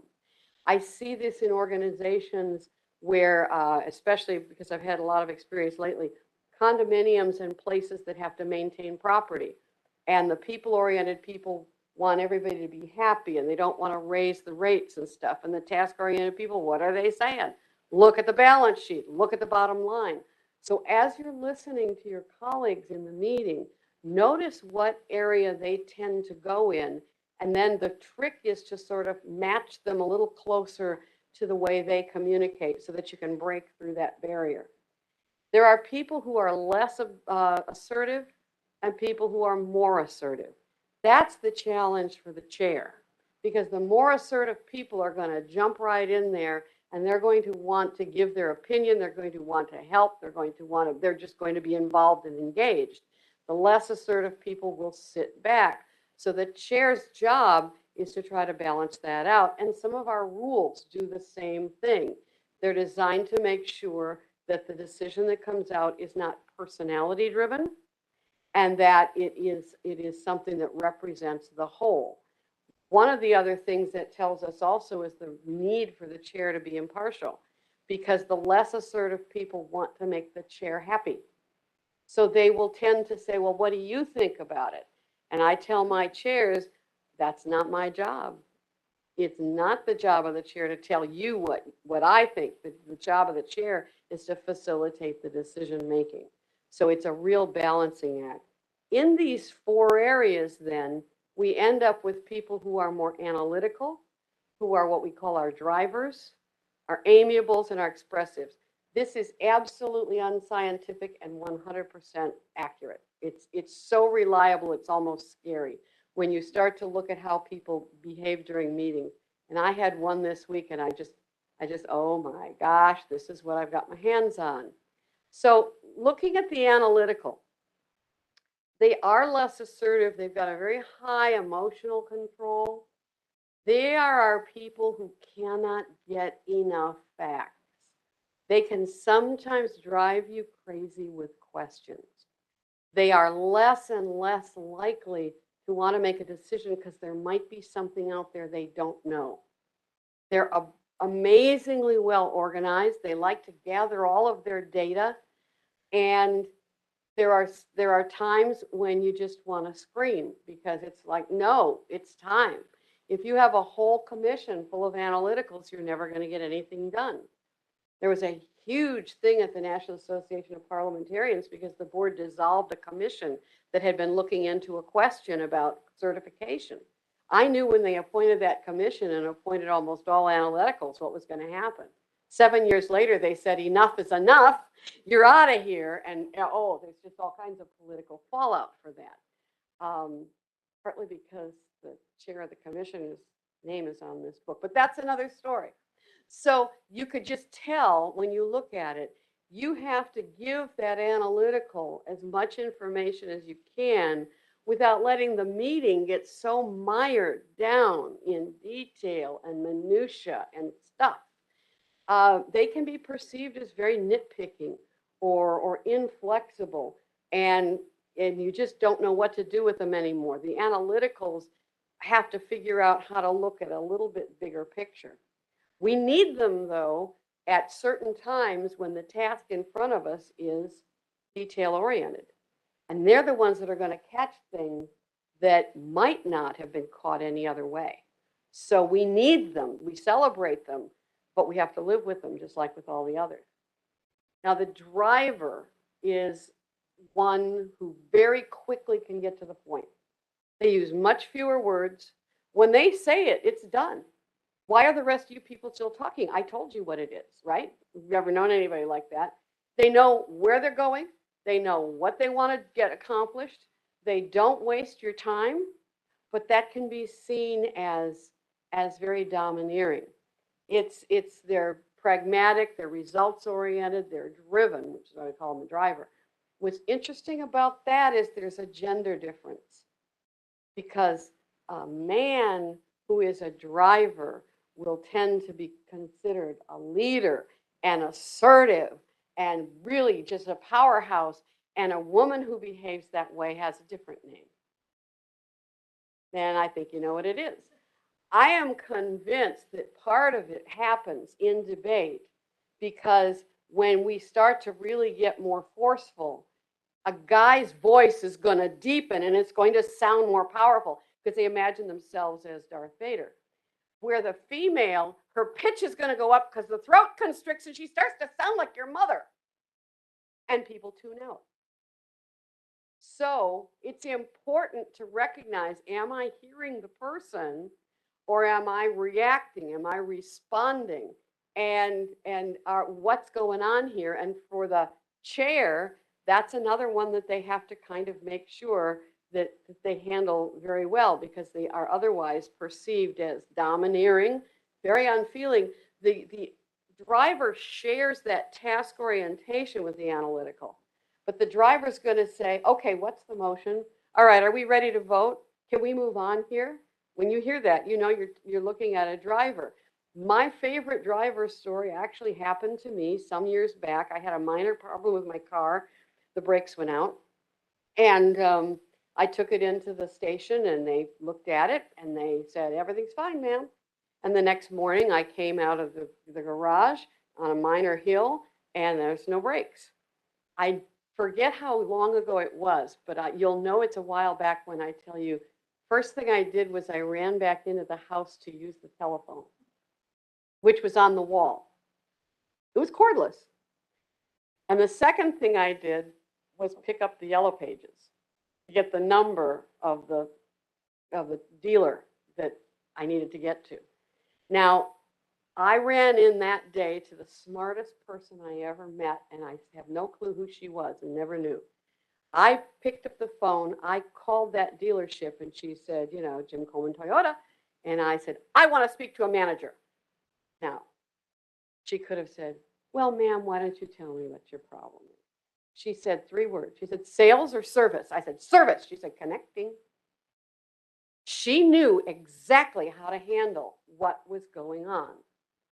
There's nothing worse to a driver if they're really angry and upset as to say, well, now just calm down here a little bit and let's talk this through.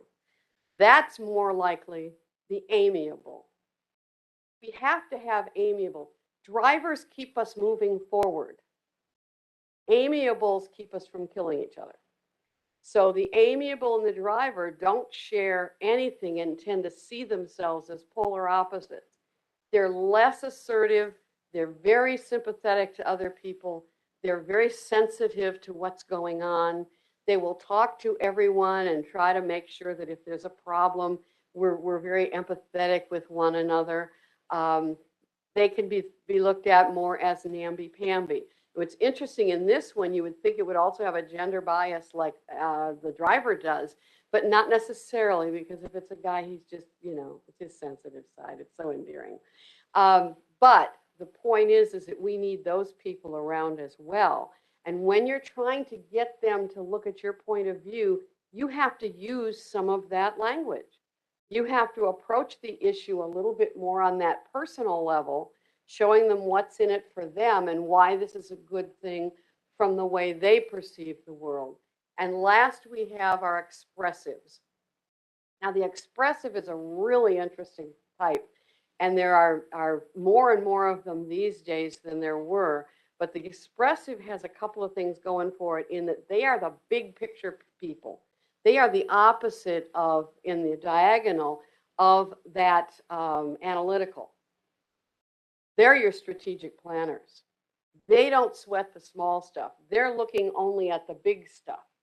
So when they get to speaking and the analytical tries to make them appreciate every detail and nuance, they are not going to get through to the expressives.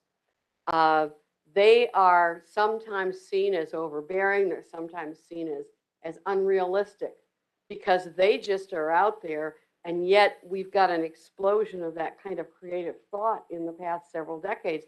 Those were not analyticals coming up with some of those things. I think it's fair to say that Steve Jobs was pretty darned strategic in his thinking.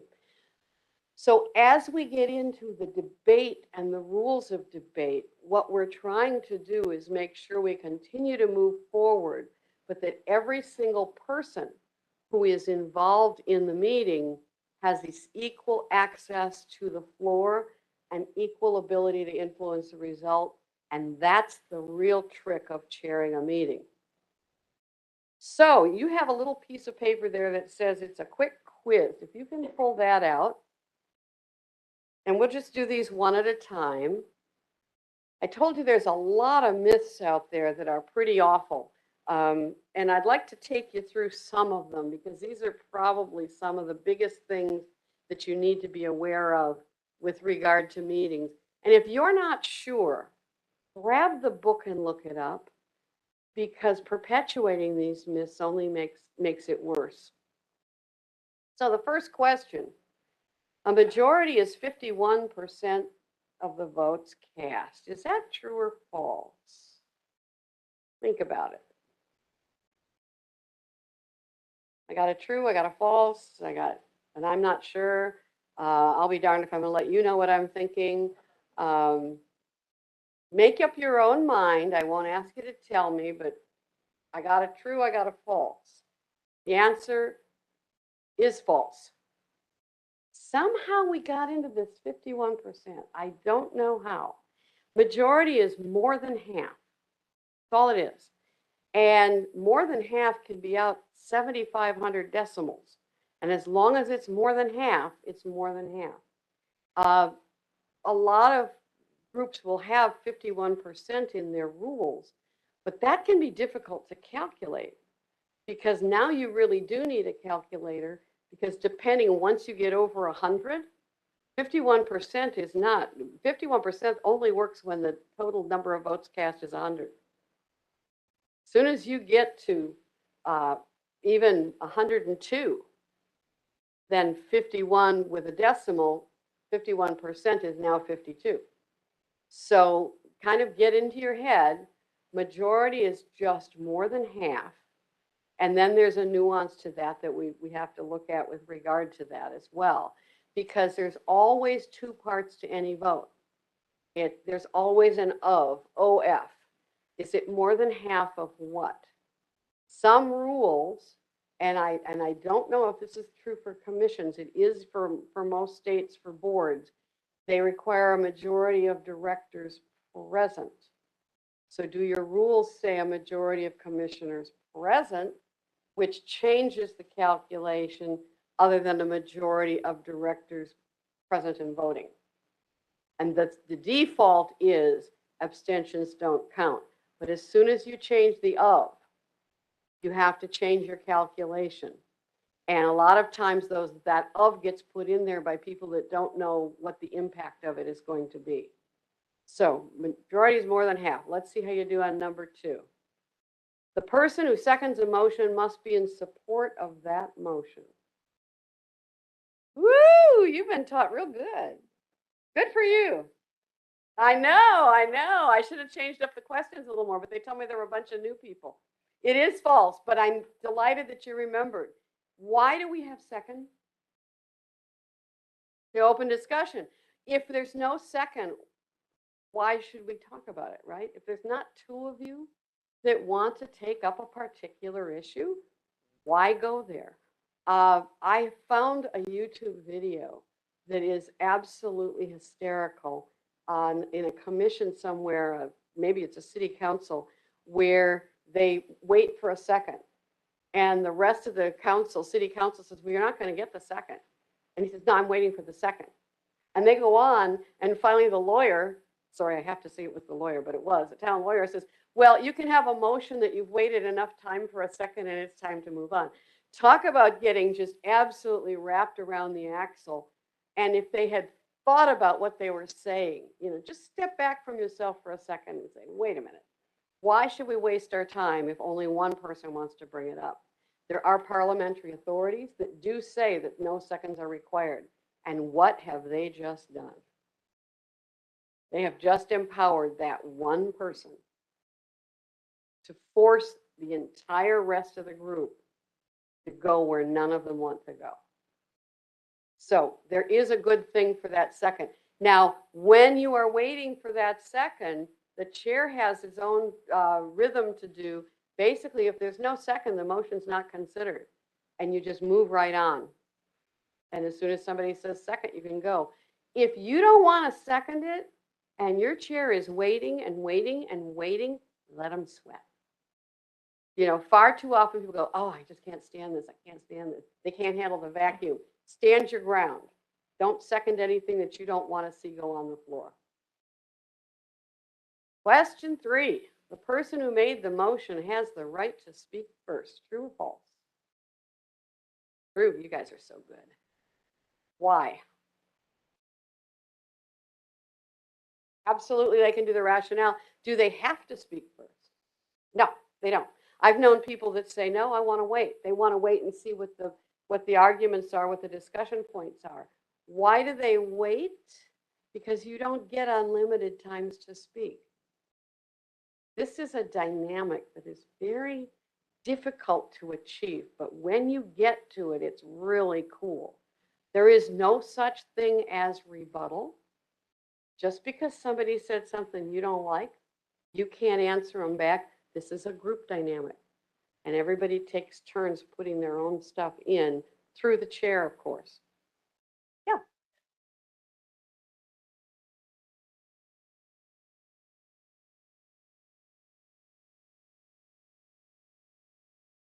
Yeah. And so the discussion could go a million different places. And as a chair, allowing a second bite at the apple or a third bite at the apple. Just if you can Sure. expand on the appropriateness of that. Happy to do that. Happy to do that. What we don't want is the crosstalk. And the minute I say, can I rebut what he said? We've just cut the whole rest of the room out and said, none of the rest of you matter because I need my turn back. So, but yes, there are specific rules to follow. And that's the nice thing. It's really not up to the chair to try to manipulate or maneuver. There's very, very simple rules actually to follow. And with 40 or 50 people, it's that all the more important you follow them, because otherwise people are going to get trampled and your poor amiables are just going to sit there going, oh, isn't this a nice day? But they're not going to do anything for you. So the maker of the motion may not speak against that motion. True or false?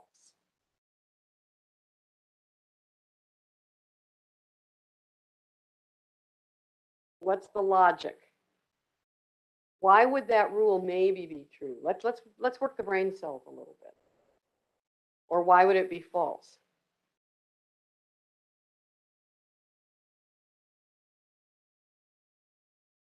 Really? Oh, I like that. That's fun. That would actually be wrong, but I knew somebody who did that, and here's where it gets a little crazy. No, you can't speak against your own motion because frankly, why would you bring something up you want to see fail? I remember a board meeting, it's got to be 30 or 40 years ago now, where a regional vice president on the board said, I am making this motion because my people want me to, but frankly, I don't think it's a good idea. So you're going to take up our time on this level just so you can get back at the people that you don't agree with. What happened to duty of care? What happened to bringing, your best thinking to the commission or to whatever board or commission you're on or council? So you're not allowed to speak against your own motion. Now, if you get to a certain point where you say, I wish I'd never done this, you have options. You can request permission to withdraw it. That's a pretty clean signal that you wish you hadn't done it. And the board could give you, or the commission could give you that, the council, or you could, that's usually your best shot. Sorry, I was thinking of something else, but for the maker at least. Let's look at number 5. The chair should alternate pro and con when assigning the floor for debate. Yeah, very true. Not easy all the time. But this is why that has to be organized. Why would we want to make sure that it alternated back and forth?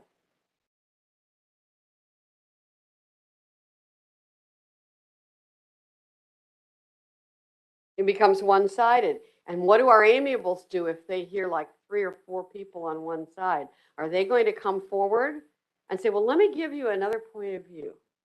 Drivers will do it. But one whole part of your people are not going to, because it's too hard to fight for the floor. The other thing that it helps you to do is you should be coming into that meeting knowing what you think about what's on the agenda. You don't come into the room saying, well, I just want to see what everybody else thinks. Because if everybody comes into the room saying, I just want to see what everybody else thinks, how much are we going to get done in that meeting? So your job when you prepare is to take a position. Now, you can always change that a little bit. You can amend your own position in your mind because you're comparing what you brought with what somebody else says, and you say, that's pretty compelling. I think I can go along with that. Or I found a point of compromise. But if neither of you did that work in advance, we're going to start from a way back position instead of where we should be starting from. So when the chair says who's next and calls on somebody and says, are you in favor or opposed? And you say, I don't know. That's a bad thing. That's a very bad thing. I have also watched people at different times start to take one position and absolutely turn themselves around by the time they got to the end. So we want to get that balanced viewpoint because our focus is always on the fact that this is a big group and it's the big group that's doing this together and not just a few people at a time. So the answer, I didn't really go to, but yes, it does allow for that balanced discussion. Also, if you've got a lot of work in the meeting, and we take the first person in favor and we ask if anybody wants to speak opposed, and there's nobody, we might have just saved a bunch of time. When we talk about taking the meeting that will never end, or the meeting that everybody just keeps saying the same thing, piling on with the compliments, that's where putting a lot of stuff on television or on Zoom now has really hurt us all when it comes to the grandstanding ideas and the, well, if I don't say something, then they're going to think I'm not doing my job, or for whatever reason people want to be sure they're on camera. It's important that we know if we've got, frankly, a lot of people pro and a lot of people con, that may also tell the chair a few things about how to take the vote or what other options there are. So it gives us a sense of what's going on in the room. Question 6. When a member shouts question, it means debate must stop. It's a trick question? Okay.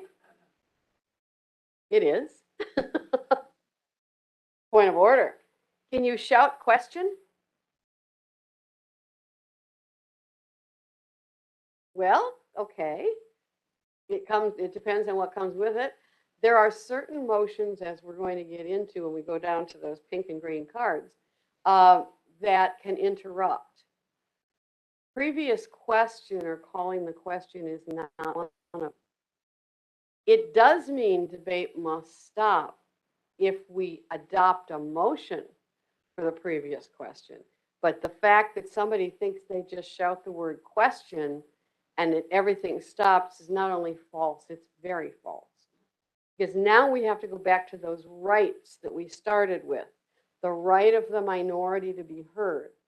So not only can't previous question interrupt, not only does it not force itself immediately, but it takes a 2/3 vote to stop debate, because we are impinging on the rights of the minority, and we want to make sure we've protected. If the minority is 1/3 or smaller, then they are likely not to be able to become the majority, and we can move on. Then the right of the majority does take over if the majority is large enough. So when we get to the rules under motions, just remember the next time you're in a meeting and somebody just says, I call the question, chances are they're dead wrong and out of order, because it takes more than that to force the rest of you to give up your right to vote, or right to speak. And question 7, if you move to accept a report, it means that you've endorsed the complete report word for word. True or false? How many of you have ever been in a meeting where we move to accept reports? Don't do that no more. It does mean you have endorsed the entire report. I am working to get my website back up. I normally have these snippets up on it, and one of the plugins broke, and it's just one of these things where ever since people have started putting more and more security up, it takes forever to try to keep it up. But when I do, I highly recommend, and I'm sorry I didn't copy it for you, one of the snippets called Risky and Meaningless Votes. Just because somebody passed out a report or gave you a report does not mean you have to do something with it. Sometimes the answer is, thank you very much. What do the minutes say? The minutes say so-and-so gave a report. It doesn't require a vote from you to make it that they gave the report. It doesn't require you to put a value judgment on whether or not they gave the report. You never have to have a vote to put a factual statement in the minutes. The meeting was called to order on October 5th at 4:30 p.m. We don't vote on whether it was actually called to order on that date at that time. Well, it's the same thing with a report. If a report was given, you can say so-and-so reported on this particular subject, and there's no need for a motion to accept the report, and it can actually be very risky. Now, I'm sure don't get into this very much, but there's tons and tons of boards out there that approve monthly financials, unaudited monthly financials.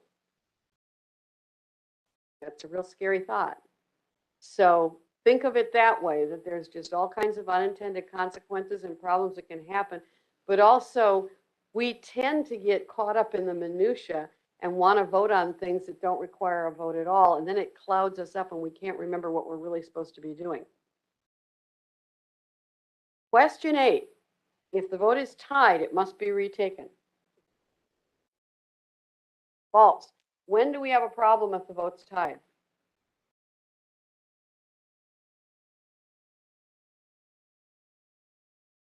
Never, except if it's an election, which you're not getting into. What happens if the vote's tied? It's not a majority. It's a simple yes, no gate. If it's not a majority, it's not a majority, therefore it doesn't pass, therefore the motion fails. So it's no big deal. So that leads us into the next thing that people get all obsessed with is, do we have to have an even or odd number on a council or a board or a commission? Which means that if we have an odd number, nobody can be absent, or 2 people have to be absent because we have to have an odd number. But if a tie vote means the motion fails, why do we get so wrapped up with whether it's an even or an odd number on that particular group? Doesn't matter. It does change the number required for a majority. Obviously, if you have 20, the majorities, well, no, 20, the majority is going to be 11. 21, the majority is still 11. 22, it's still 11. Whatever. Math is not my strong suit. And I just started watching that rain coming down again. Good heavens. This is what, the 5th day of this? Sooner or later, it's got to run out. All right. If no time limit per speaker is set, Robert's Rules allows 10 minutes each time a person is recognized to speak. True or false? It is true. It's in the book. Don't do that. You have the ability, I am sure, through some mechanism to set some of your own rules for your meetings. I strongly recommend you use 2 minutes per speaker. If the person cannot make their point, of course, the drivers are going, oh, yeah, yeah. And the amiables are going, oh, gosh, I don't know if I can do it that fast. There's so many things that's so important to say, and the analyticals as well. 2 minutes, if you are organized, is plenty of time to make your point. You can listen to anybody for 2 minutes. Trust me. You can listen to almost anybody for 2 minutes. At least you know it's going to end. And when you do this and do it consistently, you'd be surprised at how well it works because people actually do listen. There's 2 things that change the world in meetings. One is the speakers list and one is the timer.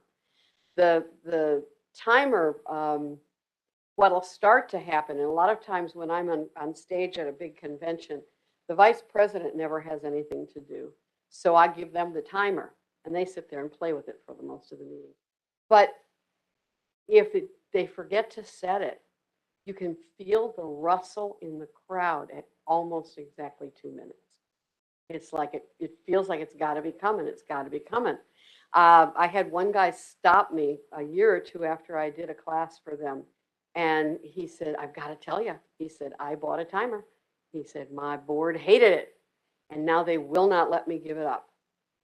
Because you are guaranteed to get your time and you are guaranteed not to go over it. And I don't care who you are or how long or short of time you have been involved in that particular council.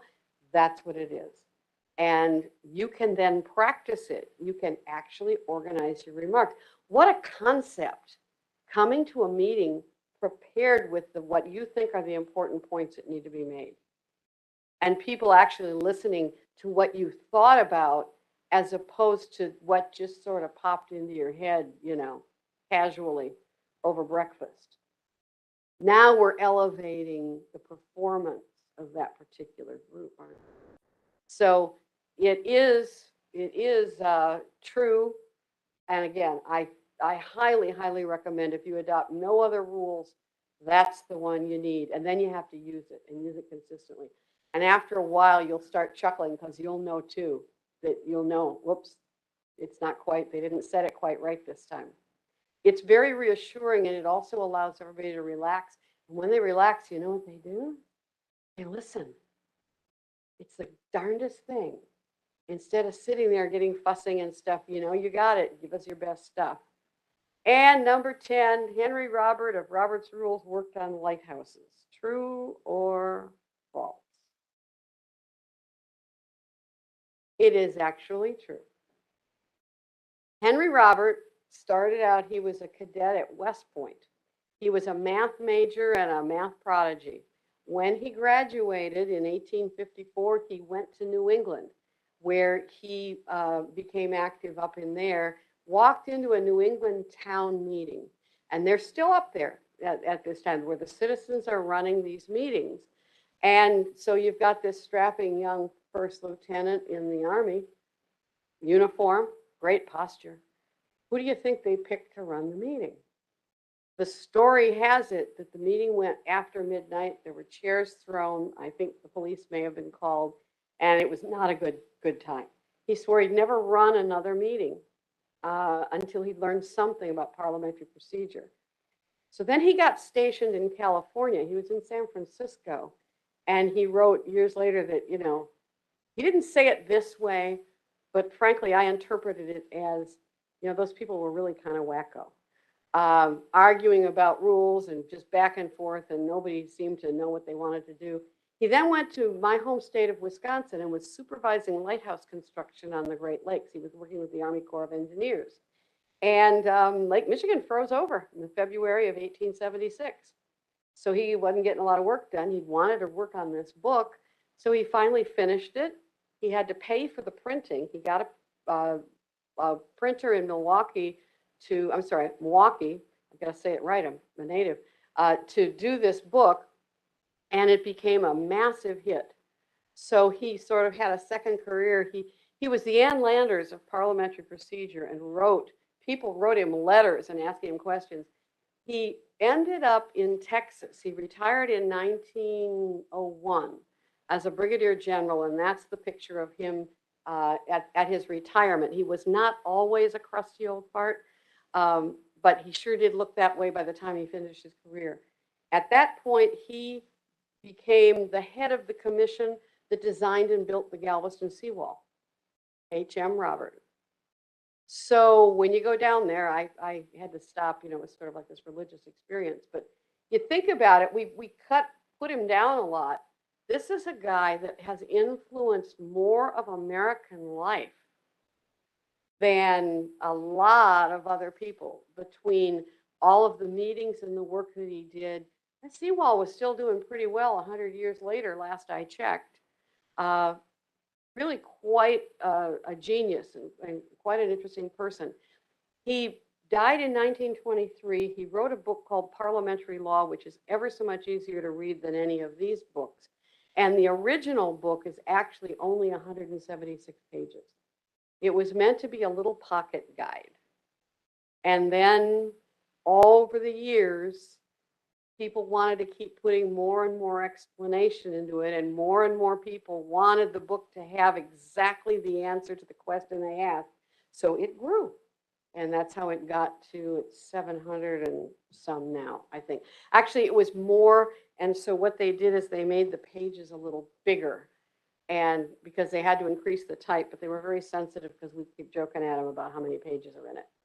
So the whole thing, the whole darn book was put together to try to help you not fight about the rules. And so what's our best thing? To fight about the rules. Or we don't know them. We don't teach it so much in school. And it's not that difficult. You will, if you take a half a dozen motions and you learn how they work, and we're going to go through the ones you were asking about, take a half a dozen of those, learn how they work, and it's going to make your lives just a whole lot easier. But it's not going to be totally easy, because one of the most complicated things that you get into is the substitute. So I'm warning you, we're going to go through how that's supposed to work. And then we might talk about a couple of alternatives just to see whether that might work better for you. So any questions about principles, generalities before we dive into our motions? Yeah. Should given that your discretion is 2 minutes, Mhm. a lot of times, we have public comment that comes before us that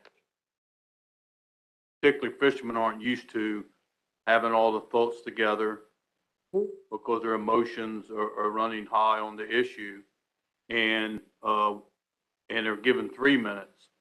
Should the chairman at the end of 3 minutes, whether it be a fisherman or NGO or somebody else, should they be stopped? That's up to you, but I would recommend it. I would suggest that you create rules for public comment. Thanks for bringing that back because it fits perfectly in here. First of all, and I'm not sure what you already have in place, but do you have them sign up? You need to have some idea, we're glad to have you, welcome. Are you doing this all, are we in person? Are we on Zoom? Are we hybrid? WebEx, sorry, not Zoom today. So how are you going to organize this? Because the public comment's very important. I would suggest, I like the way you put it, that they might need more like 3 minutes. But if they know in advance, they can get their thoughts organized as well.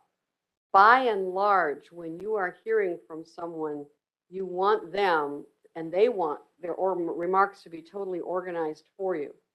I like to use a real timer. It's in my briefcase, but it'll take me a while to find it, so I'll just move on. It's a little timer that I like to tell people it's my $10,000 timer. It's the way I get it back at a convention because I will hand it to the person timing and say, I take a $10,000 deposit on this, and I always get it back. It's valuable for a couple of reasons. First of all, it's a Radio Shack. And second, it doesn't beep when you hit the buttons. If you can find one of those, because that beep, beep, beep is very annoying. Can you use your phone? Yes, you can if you've got a loud enough beep, but don't start playing Bridge Over Troubled Water to end the comments for it. I think that person who has the timer needs to start the timer when the person starts to speak. And then when it gets to the time, hold it up to a microphone. And a regular kitchen timer beep sound is fine. Because when we put it on the screen, not everybody's looking at the screen. Some people like to have a countdown timer on the screen, and that's okay if you really want it, but you can't just have like the lights. That one makes me crazy because nobody pays any attention to them anyway. And actually, I had a group of doctors, medical professionals, and the timer came down and it was beeping away, and the guy was on the floor speaking. He says, I'm not going to pay any attention to that thing. I'm going to say what I want to say. Some people, there's just no way you're going to make that happen. But yes, that way the chair isn't suddenly the big bad guy or girl saying your time is up. Everybody in the room knows that the time is up. And then if you had extra time later, or I have seen it where they were just winding up, they had one more sentence. A lot of them will sneak that sentence in just before they get told, right? You ever seen people like that? So there's ways. But if you let one person go on, then the rest of the people feel gypped. And then you say, well, we didn't enforce the rule at the beginning, but now we really need to. It's important that whatever rule you have, you enforce it evenly and fairly. And some of my groups will use 3 minutes.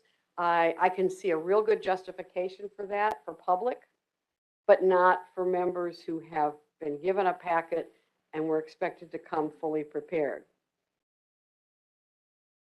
Yeah. One of the things we found effective was to have the chairman just say, you have 1 minute left. You can do that? And just say it and keep on going. So the person has an idea, or 30 seconds. Yeah, exactly. No, that'll work. I've tried to do that. I was working with a nominating committee that was doing interviews, and we couldn't do it because it threw the person off something fierce. But I think it would probably work for the public. But that's why you have to try it out and see if it works. They don't call it trial and error for nothing. Any other thoughts? Yeah. Got a question from our chairman. Mike, go ahead. Yeah, thanks. Thanks, Wes, and thank you, Colette, for your presentation. And I'm sorry that I wasn't able to be there. I was there earlier today, but I had to step away for some personal things that I was had to deal with. So I've always looked and so I've been the chair of the council now for about 7 years, I think, maybe 8, 6, 7, 8 years. I've always looked at the time for public comment. I've looked at it differently, and there maybe my way's not wrong, but I try to manage the overall agenda time period. And if the presentations are given and the council maybe doesn't take the time, there's more time available, I tend to extend that period of time because I've found over the course of my career that, you know, cutting someone off ends up becoming more problematic. But I do like the structure of that. And if the expectation is there for the public, I think that that's a good thing to implement. I just wanted to put that, comment out there about kind of overall time management rather than just public comment time management. Because if there is more time, is it, I mean, would you suggest providing more opportunity for people to kind of fully flesh out their thoughts as Dewey mentioned? Some people get up to the mic and they haven't really prepared anything. They just want to speak their emotions. So I just wanted to put that out as maybe a question and a comment and see what you thought. Well, I think that what's interesting about it is what you're talking about are two things that are impossible to legislate. They're called common sense and good judgment. I think there's nothing worse if you have a time set aside that everyone is devoted for a meeting and it ends early or it's moving along faster to waste that time. And then we're always saying, well, we just didn't have time to do this or to do that. So I like your use of that. And you can move mountains by general consent anyway and just say, is there any objection to this or that? But I think that's a matter of being able to use your judgment in the middle of the meeting and manage it. Time management is an absolutely critical skill for a chair of a meeting, absolutely critical. But that also means you're also reading the room, because if the public is happy, but every single one of your members is ready to kill you, that might not be so good. I think it's great though. I was teasing. Any other thoughts? Thank you for that. Sure. But I did hear that. That was a while he was speaking, I heard you have 1 minute left. Okay. So we have to remember the purpose of a meeting. The only reason we get together to have meetings is to make decisions or take actions leading to the fulfillment of the mission. So why do you exist in the first place? What would happen if you weren't here? You have a mission. And then the only reason you're here, even though reports are real important, but more important is, how does that report give you the information you need to make which decisions? So when we get together to plan a meeting, when your chair and your staff get together to put that agenda together, the most important thing on the agenda is, what are the decisions that need to be made in this meeting? And then how do we organize them to make them the best flow for us to go through? And then when we get to the minutes, it's very simple, because all it is the record of the decisions that were made at the meeting and not a whole lot of extra stuff. So when we sit around, the drivers especially, you bring them in, we're at a meeting, and then you sit and listen to reports for 6 or 7 or 8 hours. I'm teasing because this is a different setup, but you know what I mean. It's important when you're the chair to organize it so that there are decisions being made. And it's important for those of you who are coming to make the decisions to be prepared. And we do that by what we call motions. Motions are nothing more than words. The words describe whatever the decision is being made or the action being taken. And we must have those words because we can all easily agree on an idea. But until we put the words down in front of everybody, we don't know that we really had agreement. I had to laugh because over time, as we've gone more and more into electronic communications, A lot of my groups are they're passing out iPads and using board portals. And everything is coming in on a board portal like Board Effect or Onboard or something like that. So they threw away their LCD projectors. Don't ever throw away your LCD projectors. You need that thing so that everybody can see exactly what the motion is on the floor at all times. Always. Get them put together in a Word document, bump the font up to whatever it needs to be. If you're still doing hybrid, share your screen. I do that a lot with some of my clients, and make sure that everybody has those words in front of them. Some people are very oral when it comes to learning. Some people are very visual. I discovered I was visual, and my training's in music, so you'd think it was oral, but it isn't. And the day I used my first GPS in a car was so amazing. I could tell where I was going.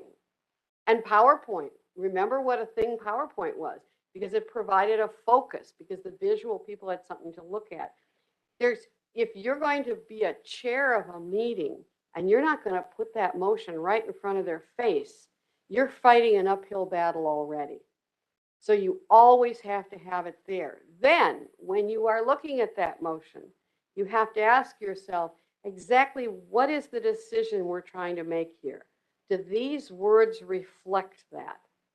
And if 5 or 10 years from now, somebody comes back who was not at the meeting and reads those words, will they understand the decision we just made? You can't say that. It ain't ready yet. And a lot of the work gets done in advance of the meeting. 80% of my work as a professional parliamentarian happens before the meeting's ever called to order. So if you want to propose something just like that debate, you've got to think about it. You've got to write it down. Each one of you has in your folder a 3-part motion form. One of the things that I find is a really good tool to use sometimes is to write those motions down. If you're the chair, you have the right to require that it be put in writing. The person who stops and thinks about it and writes it down is going to do a much better job than the person who just starts talking. And have you ever heard anybody start to make a motion and then it just sort of wanders, and then you ask them to repeat it, and then it goes to another direction, and then we say, well, let's just move on, and we make it worse. So there are times when a certain amount of discipline is in order, and this is the time. I can get a lot of things and sort of slide through, but the language of that motion is absolutely the most important thing you're doing all day long. This is where you live. This is where you can die. So make sure that what you want to do is clear to you as far as that motion is concerned. I believe that the agenda should include the motion that's going to be coming to the floor. I don't believe that motions just sort of come in an aura and I suddenly know exactly the perfect words to use. It don't work that way. It works because you kind of sweat and then you look at somebody else and you say, what do you think? What does that mean? And they go, well, is this what you're trying to say or is this what you're trying to say? And that takes place before the meeting's ever called to order. I think when you get the motion down, it's got to be clear about what you want to do. Does that mean you have to approve it? Absolutely not. But you've got to have something clean to work with, or you're going to spend way too much time in cleanup before you ever get to the principles of what it is you're trying to decide. So I think your packet should have an agenda that lists all the action items, and then there ought to be the exact motion, and then an executive summary, and then all the rest of the stuff. The analyticals are going to read it. The expressives are going to look at the motion, they're going to look at the executive summary, and they're going to look at anything else they think they might need, but probably don't. But you can't make people work to figure out what it is the decision going to be made. Committees start with a question to be answered. Boards start with a decision to be made. If you're in committee mode where you're exploring, which is perfectly fine, that's one thing. But when it comes time to where you need to take a vote and make a decision on something, knowing full well the impact that your decisions have on people, I've seen it and I've heard it and I've watched it, then let's make sure that you start with something very clear, because that makes all of your amendments so much clearer.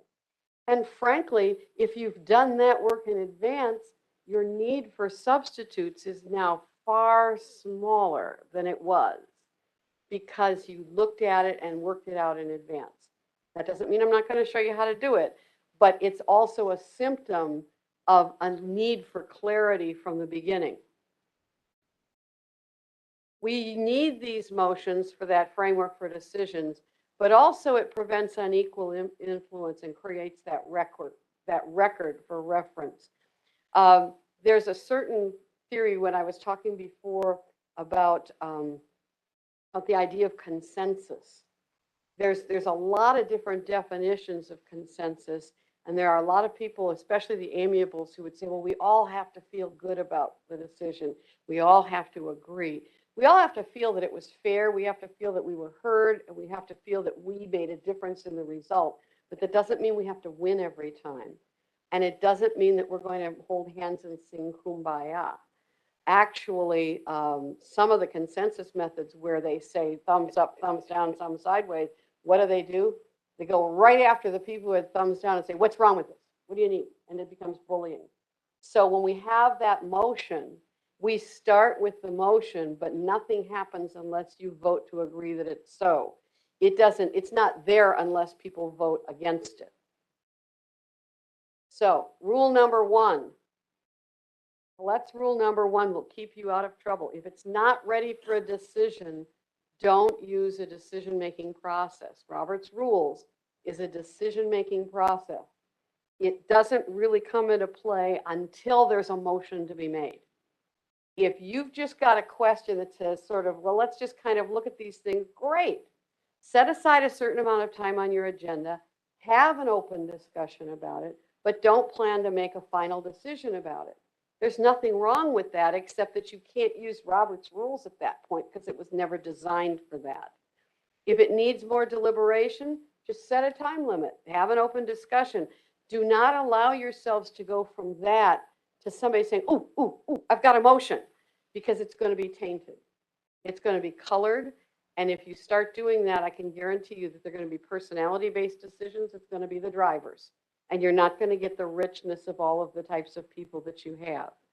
If you need more information, refer it. Refer it back to staff, create a committee, whatever you want to do, or schedule an extended work session.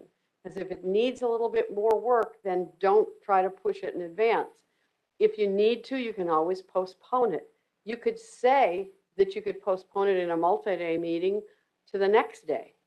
A lot of times the worst thing you can do is keep going.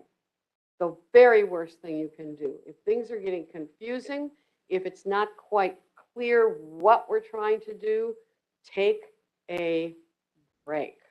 Break off that pattern, come back to it fresh, either in 10 or 15 minutes or the next day or whatever. But you just can't try to press through. There is no rule that says you have to finish the motion before you take a recess. You can stop in the middle of anything and come back, pick up where you left off. For a while, I had a little red card and a little green card, and I would have them sitting, the green card on top with about a ½ inch of red, because I'm never fully comfortable. It was my signal to the chair. If we're going off in a direction that I want them to make sure they're checking with me about what's going to come out of their mouth, and they were getting down a path, I could just tell they were going to be in trouble.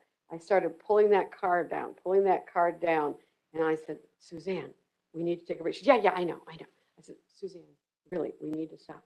Yeah. I want to just finish this. And finally, I just took the red card, I slapped it on the table. It was a board I could do that with. And she says, Collette thinks we need a break. We stopped. They were about to take a vote on something that would have taken us a long time to untangle.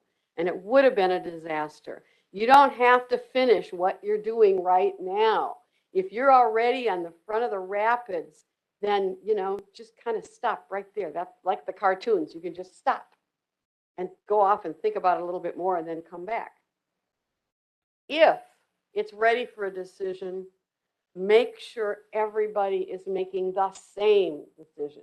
You've got to have it in writing. If you are going to make a motion, you have got to put it in writing, even if you only write it for yourself. But I tell you what, there's people in the room that are trying their darndest to figure out what you say and make you look really smart. And you can help them out that way by giving them in writing. Just say, I have this in writing, or give them a copy. The neat thing about those motion forms, the chair gets the top copy. The person handling the minutes and the record gets the middle copy. You get the bottom copy. You don't press hard enough, it's your problem, not ours. So make sure you've done that, especially when you're working and things are a little bit confusing. The rule with Robert is one thing at a time. And one of the biggest ways to get into trouble is to take too many things at once and start going down paths. And I had someone tell me this, boy, I think it was in the 70s. And it's been so true. It was a president. And she said, you know, what I've really learned is when people try to help, that's when it really goes bad. And so for the chairs, if you're chairing a meeting and something starts to go wrong, and all of a sudden you've got 6 suggestions and they're all piling on top of each other, stop it dead in its tracks. They're not helping you. Don't let things be confused. Make sure you know where you are. And then, again, if you need to take a break, that is the most underutilized motion, the motion to recess. Don't create things that then you have to try to fix. So this is a short video. I can't wait to see if this works.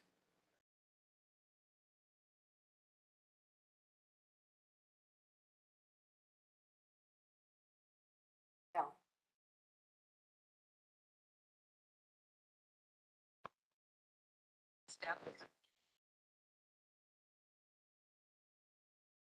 All start. That's not going to work, is it? Yeah, never mind. I had a feeling we were going to have trouble with the sound system. You can find the video if you want to watch it elsewhere. Let's take out the pink cards. Nothing in that video that I already don't know because I have it memorized. So actually, if you go to agreatmeeting.com, I think it's still working. Like I said, I've been having just a vicious time with the website. Making motions is 6 steps. When I do this and we have a lunch break, I expect you to spend your lunch break memorizing them. You may not start cocktail hour tonight until you have memorized the 6 steps. If I see you, I'll quiz. So the first step shouldn't be that hard. None of these are that hard. The first step is we start with the motion. We don't start with discussion. We don't start with a question. We don't start with, anything but the motion. Then we're ready to start. We cannot enter into a decision-making process unless we have a decision to make. So it's really important that in that first step, you are recognized. There is never a good time, unless it's one of the few interrupting motions, for you to just jump in. The chair is your traffic cop. The chair is in charge of making sure that everybody is always able to have the floor and be recognized and speak. So you make the motion. Now, if that motion was published, just read it. There's a board that I'm actually on that I create the whole list of the motions. And then when we get to that part of the agenda, the vice chair actually reads the motion for everybody, and we put it up on the screen.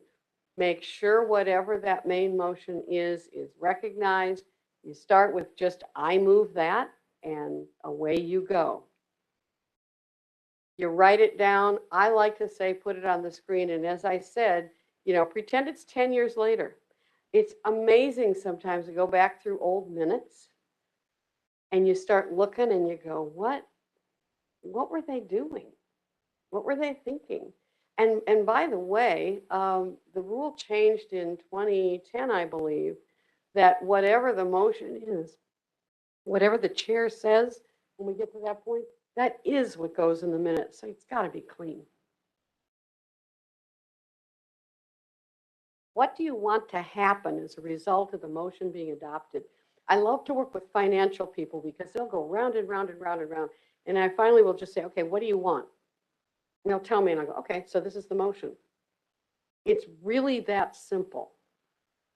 Just, you know, the rationale and all that stuff is where you put all the pretty trim on it. What is it and how simple can you make it?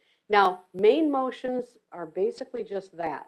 There are a lot of people that use whereas clauses. They have resolutions. They teach that the motion is really a resolution in law school, so lawyers like that. No big deal, I don't care. But I'm not a huge fan of resolutions in that formal pattern. It is intended then usually that that's something to be published. It's at that point that you're not only adopting what you want to do, but why. All those opportunities for amendments and rabbit trails and words and nuances and adjectives. So frankly, I am not a huge fan of the whereases. They're great for commendations, whereas he's a jolly good fellow, whereas nobody can deny, you know, that kind of thing. But by and large, get it down. Now, here's where your drivers are the biggest helps of all. Your drivers are looking at that going, well, wait a minute, we don't need that word, we don't need that word, I don't need that word. So if you are somebody who's super analytical, pair up with a driver and say, this is what I want to do, show me. Seriously, and they will help you. They will be more than happy to help you because then they don't have to listen to you figuring it out later. Second step, really hard. The second step is the second. See, so you got the first two steps memorized already. We talked a little bit about that. Second does not require recognition. It doesn't require anything beyond one word. It's not, I'd like to second that motion, or I'll second that. It's just second. And unless you have a rule to the contrary, Robert's rule says we're not putting your name in the minutes. We don't need it. We just need to know that it was there. If you ask for that name to be recorded as the second, either as part of a rule or something, that's one thing. Frankly, as far as I'm concerned, I don't think the name of the maker should be in there either. I think it's irrelevant. I think the only thing we need to know is, did that motion, what was the motion when it came on the floor, and what was the action of the council? I don't care who made it. And think of all the corrections of the minutes you don't have when names don't get misspelled. So again, and it's just a lot of extra stuff. It does us no good 10 years later. Suppose that the person who seconded the motion, you know, 10 years later, you're still going after them saying, why in the world did you do that anyway? You know, there's a great way to blame people. So the second only means, yeah, there's two of us that think they should come to the floor. Well, that's another one. I'll second for the purpose of discussion. That one makes me. I don't care. I really don't care why you're seconding it. I already know that if you're seconding it, you're thinking that it ought to be there, which is obviously for the purpose of discussion, right? So just get yourself used to saying nothing more than, what's the word? Second. That's it. Practice. You got it. Perfect. Think of all the time we'll save. Okay. Third step, critical step, and do not let your chair move on without making sure that they use this step properly. Because what happens is that this is the magical transmission between the transfer between the maker who wants to have this motion on the floor, and it becomes the property of the entire group. It is now the property of the council. So you can't withdraw it without their permission. And if you ask permission to withdraw it, the seconder never had any ownership of it at all anyway. So at this point, the chair says it is moved and seconded that, and then we read the motion. And when the chair then places that on the floor for discussion, that ownership now has transferred. And once that has happened, and it's this really cool, magical fairy dust kind of thing, now it becomes what parliamentarians like to call the pending question. This is what's in front of you. Nothing else happened. This is the next thing you're going to vote on. So for all of you, you should be making notes in your little notebooks or somewhere that tells you what's on the floor. Don't let yourselves get lost either. If it's this main motion, you can usually just do an abbreviation or something if you just want to know what it is. But this is now the pending question. It didn't get there until the chair put it there. So if you make a motion, you don't start immediately trying to debate that motion. If you do, the chair needs to very gently tell you to just be quiet for a minute. And then we wait for the second, and then you get recognized. Just because you were recognized to make a motion, you weren't recognized for discussion. It is a little bit rough, I admit, but if we get some discipline in here, it takes everything else, it starts to make it all make sense. When we get too unruly, and I've seen some of you guys, I can know how unruly you can get, we have to try to keep things on that track, and this is how we do it. We show the discipline here.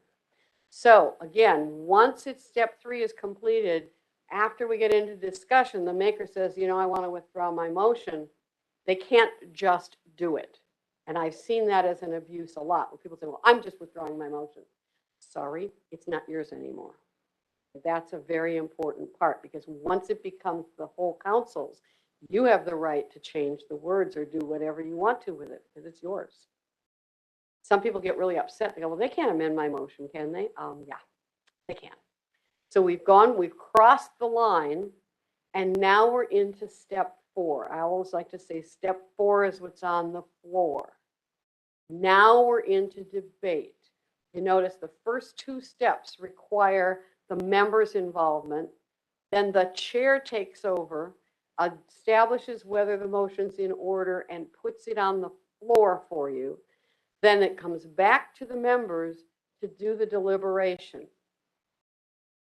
The purpose here is for all of you to give your viewpoints on what you think is in the best interests of the whole. Bring out, if you want to bring out devil's advocate kinds of things, make sure. I always get concerned if the discussion is way too narrow. I think sometimes you almost have to push yourselves and say, well, is there anything else we're not thinking of? Or just, you know, let me play devil's advocate here and take this, because it's all good if you're all considering all of these different points of view. It's important to give your best, to explore the best courses of action. So if every single thing that comes in front of you, you just go, yep, okay, great, fine. Now we're playing rubber stamp. We don't have enough friction. If you can't get past whereas, there's probably too much friction. We've got to constantly be looking at that. Step 5, once debate has ended through whatever our rules of debate are, the chair puts the motion to a vote. And as I just said a few seconds ago, the statement by the chair is the motion. So if you've got it on a screen, then the chair can say, they can read it right off of there, or can say the motion on the screen, or someone else can read it. And the poor people transcribing the minutes have already got that language. That is what it is. But if the chair reads something different from what's on the screen, it's whatever the chair stated. So if there's a mistake, if the chair misstates the motion, correct it. How do you correct something like that if you really need to jump in? Point of order, yeah. Just make sure that we correct that, because that's one of those things that's hard to get back. And but most of the time, if we've got it on the screen, it's pretty hard to mess up. And the last step then is where the chair formalizes whatever the action was. It's not finished until the chair says, I now pronounce you adopted or failed, man and wife. We say the ayes have it, the motion is adopted, and we will, whatever that motion is. It's useful for the chair to give that full description, because it kind of plants in everybody's head what it was that what was done and what the next action is going to be. If the amendment was adopted, we're now back to the main motion as amended. If the amendment was, or if the motion was referred back to staff, the motion to refer is adopted, and we are now referring this back to staff for a report in January, whatever it is.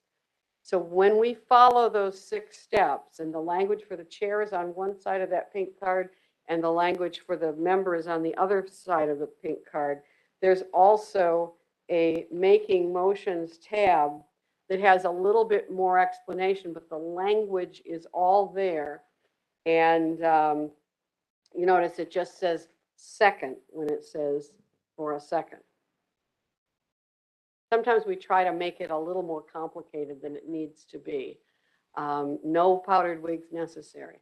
Motions that conflict with procedural rules prescribed by law are not in order. Motions are improper if there's no decision to be made. You know, I move that we consider this and this and this and this. No, that's not a motion. It's not, there's nothing we're going to be able to do. We can only answer yes or no. So no committee or staff report or anything that's coming before you that is supposedly ready for action should ever give more than one choice, yes or no. Now, if there's 2 options, we can always move to amend, or that nasty word substitute, on the floor to get us where we want to go, but we can't put 2 things on the floor at one time. And when I say that, I mean 2 equal things, because as we are going to get into the ranking motions, we'll see that there can be a lot of things that will supersede, but it's all still in one straight line. They're not equal. If it's dilatory, if somebody moves to send something to a committee that, well, basically we have to know this by tomorrow, and we say have them report back next week, the motion's not in order. So these are the things that the chair is looking at when that motion is first made. They have to the additional responsibility of looking at kind of the charts and figuring it out. Here is where I made the comment earlier that chairs are afraid of being blindsided. And I think we all are. So if you are looking at stuff and you get this idea for something you'd like to do, you have to have a position of trust with the chair to be able to communicate in advance and say, this is what I'd like to do, how should we handle it? And the chair has to have a position of trust as well that says, I'm going to help you get what you want onto the floor. I mean, that's really what I do for a living, is try to make sure whatever you want to do gets to the floor. Then I back up and let everybody else figure out whether they want to do it or not. But it's in everyone's best interest to get it to the floor as clean and clear and ready for action as is humanly possible. General consent, when we were going back a little before, general consent is a binding vote. And the way it works is the chair just says, if there's no objection, we will change the word red to green. What you do then is if you object, you say, I object. If you don't, you keep your mouth quiet. You don't say no objections, because that messes everybody up really bad. So if you object, okay, fine. Now we have to have a motion and a second and go through the 6 steps. But there are times when an amendment might be made and everybody's kind of nodding. So why go through all 6 steps when the chair, by reading the room, can say, if there's no objection, we'll do this. This is also how the chair can make other motions, like if there's no objection, we'll take a recess. I don't think I've ever heard anybody object to that, or that kind of thing. So be on the lookout. If you hear the words, if there's no objection, you had best be paying close attention, because whatever comes next is either going to happen or not, and it is a binding vote. It is just as official as if we called for the ayes and the nays. Secret to keeping track, it's very, very simple. It's always a response to the current situation. So if you're kind of tracking along and you say, okay, we've got this motion, and somebody makes an amendment and you write amendment down, that's what we're dealing with now. Everything is in a total linear fashion. So people like me who are linear thinkers, we love this. We embrace it. That's what Android is to me. I have made more messes out of Apple, out of iPhones, because it's more of a kind of a random abstract pattern. This is just like any computer DOS program. Oh, she just dated herself bad that time. Where it's just all in one line. It's got to stay in that line. Keeping track of what you are, what's on the floor is what's so what's important. So grab your green card. Oh, yeah. Mike Luisi on the line again. Yeah, thanks, Colette. So maybe you were going to get there. The question that I had for you, as you know, being the chair, a lot of times we end up with an original motion and then a substitute or an alternative motion. I've always allowed for debate to both options at the same time. Can you give me some thoughts as to whether or not that's an appropriate way to go?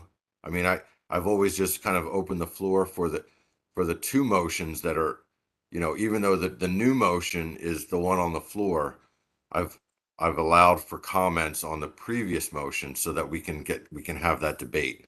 Yeah. Well, I'm going to be very kind when I say it, but I'm going to come to that in a little bit because now that we're about to go into amendment, and then we'll be right back to it. There is a process. It's not far off from what you're doing, and I'm going to throw it out for your consideration only because there's the danger that if you open it up to everything, you're now talking about two things at once, and we lose that straight line, and we lose that track, keeping things on track. It allows for more rabbit holes, but I will get to it in about a minute and a half. Okay. Yeah. Sorry to jump in. No. It just popped into my mind a second ago. I just wanted to ask. So yeah, I'll keep listening. Okay, absolutely. No, please do continue to jump in. So your green card is the easiest of the charts. It took me quite some time to get everything onto a 3x5 card. And I'm still very proud of that. If you want the most complicated chart with all of the problems and nuances, there's a tab in the very back section that says motions, charts, and rules. And I guarantee you it'll cross your eyes. There's a full key. So if this is what floats your boat, that was bad too, then it's there. But this is kind of simple. Once we have the main motion on the floor, and you all cannot see this really well, but I'll leave it up a little bit and I'll try to hold everything up. Once we have the main motion on the floor, now you have the opportunity to make other motions as needed, right? You might want to change the words. You might want to do something different. They have a rank. And so whatever is on the floor at the moment is the motion that has the rank is going to come in that order. So we have a main motion. Every single one of these 12 motions here outrank the main motion and would be taken up while the main motion is on the floor. They're going to jump ahead in the line and be taken up next and become, again, what we call the pending question. So if I have a main motion on the floor and someone wants to make an amendment, what number is that? 11. So does 11 outrank the box down below? When I said everything will outrank the main motion? At this moment, if only the main motion's on the floor, the amendment will now outrank it, right? So we take that up because we can't vote on the main motion if we don't know what the words are. And this is a proposal to change the words.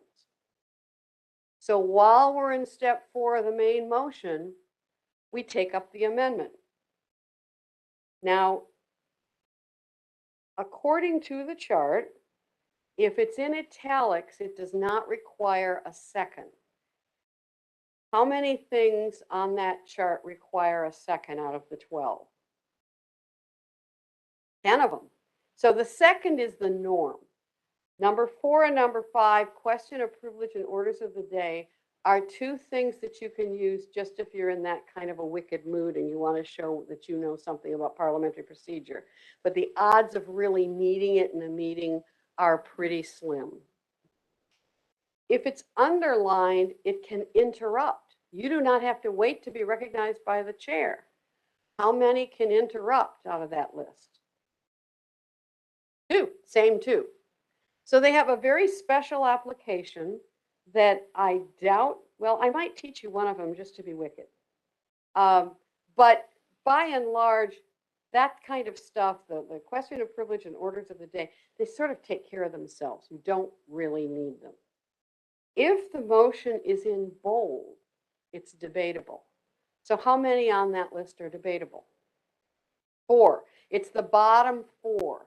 Of all the motions you need to learn how to use, I would suggest you concentrate on those 4, because that's really where you are working. That's really where you are doing the most of what you do. In the first column, if the motion can be amended, it has an A. And there's a funny little pattern you might notice.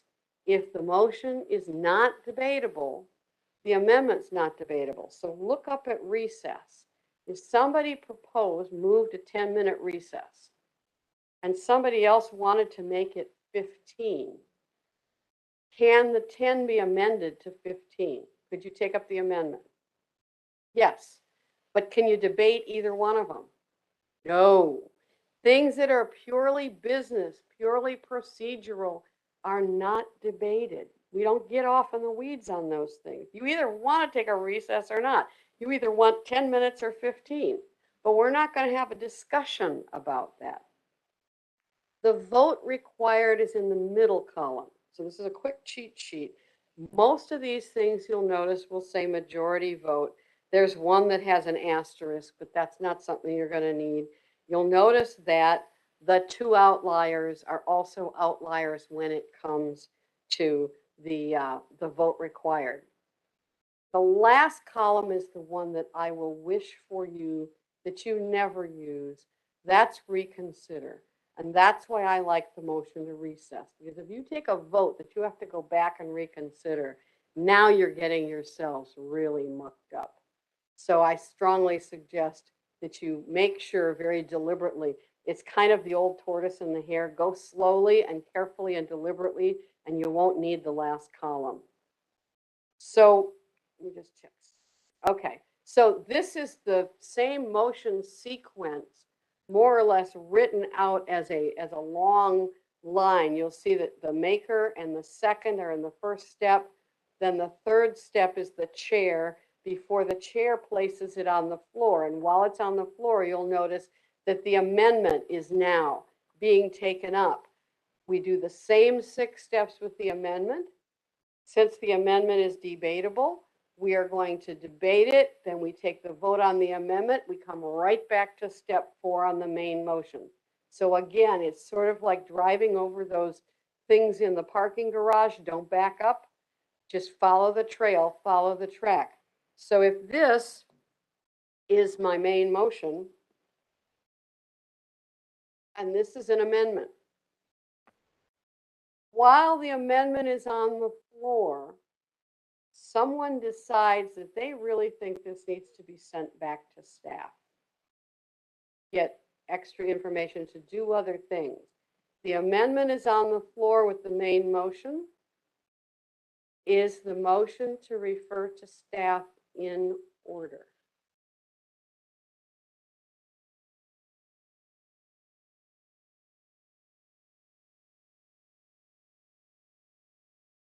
Take a stand. Yes, and look at that. You're right. The motion to refer has now stepped ahead of the motion to amend because it has a higher rank. The logic is, if we're thinking about sending it back, why would we keep talking about what the language is going to be? So there's a certain logic in the ranking that says, all right, let's get this out of the way next, because if we're going to send it back to staff, we're going to send them the amendment and everything and have them take another look at it, or maybe send it to a committee. I don't want the staff to think they're doing bad work. But maybe you want to send it off to, you could send it off to a group of 4 people to look at, and we'll bring it back to tomorrow when we restart. There's lots of different options for this. So now what's on the floor? Yes.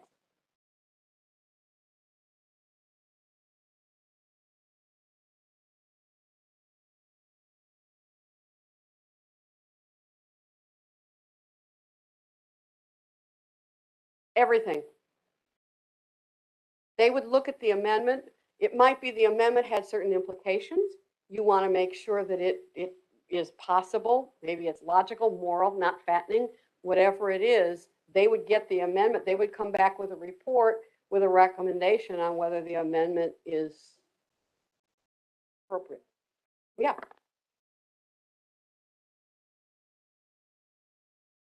Oh, all of it. All of it. Yeah, when we take this back, you see I've got both. Yeah, I can't just send the amendment because that's just kind of stray language. So we've got refer on the floor. Does it need a second? Yes. Is it debatable? Yes, it is. What votes required? Majority. So while we're talking about whether to refer it, somebody says, oh, we don't need to go through all of this. Why don't we just postpone it until Thursday? Postpone, outrank, refer. Sure enough, does. So now what's on the floor? What's on the floor?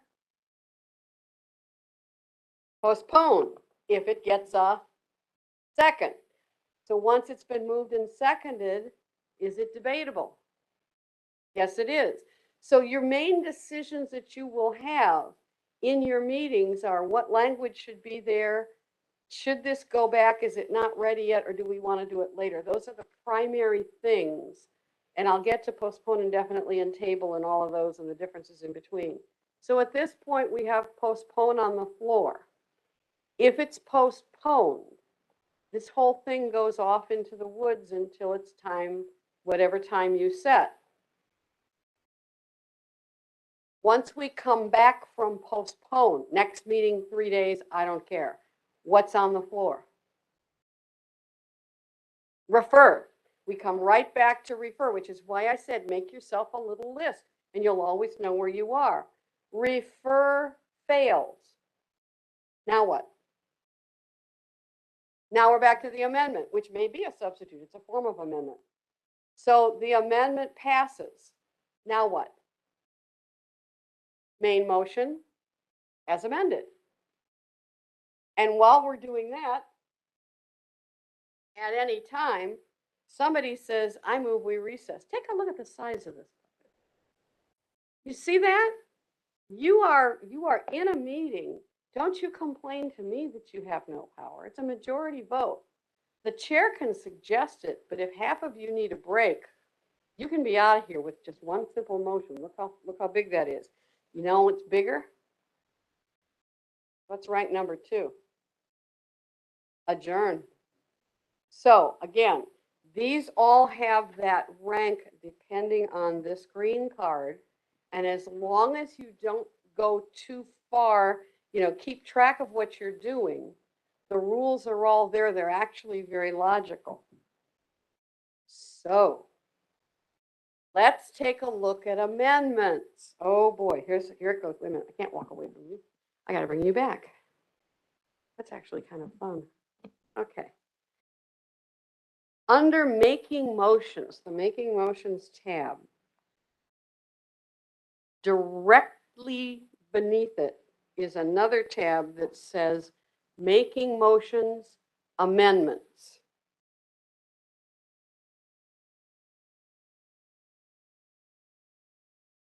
If motions are words, amendments are words that are being changed. The best way to get completely and totally lost is to try to work in too many places at once. So if you have one place and that decision can be made independent of any other places, you take one amendment at a time. You can only do 3 things to word. You can add some more words, you can take some words out, or you can replace, or what we call strike out and insert words. Take some of them out and put them back, put some different ones in. The big trick is always make sure the words are connected. They always have to be, you can only take one chunk of words. So if you want to replace one word here and one a little further down, you take the whole phrase out, change those two words, and that's your amendment. Take the phrase out, you put a new phrase in. As soon as you start catching yourself working in too many places at once, that's how you get yourselves into trouble. If it's possible. If we get to a point where there's too many words and we need to use a substitute, we're going to use a very special process. So this would be just for a regular amendment. And some of this you may make your amendment. You might also want to do the same thing I suggested before, which is to talk to the chair or talk to staff and say, this is what I want to do. Is this the best way to do it? They will be more than willing to help you get the word straight before it gets onto the floor. So this is where you do have to be careful. You have to be very, very careful. That's the other thing I absolutely love about an LCD projector, because words that are to be taken out, I never use track changes because it's unstable and it's red and nobody can see it. I use a hard strikeout, and words to be inserted are bold and underlined. So everybody can see exactly which words are being changed. It's very easy to pick out.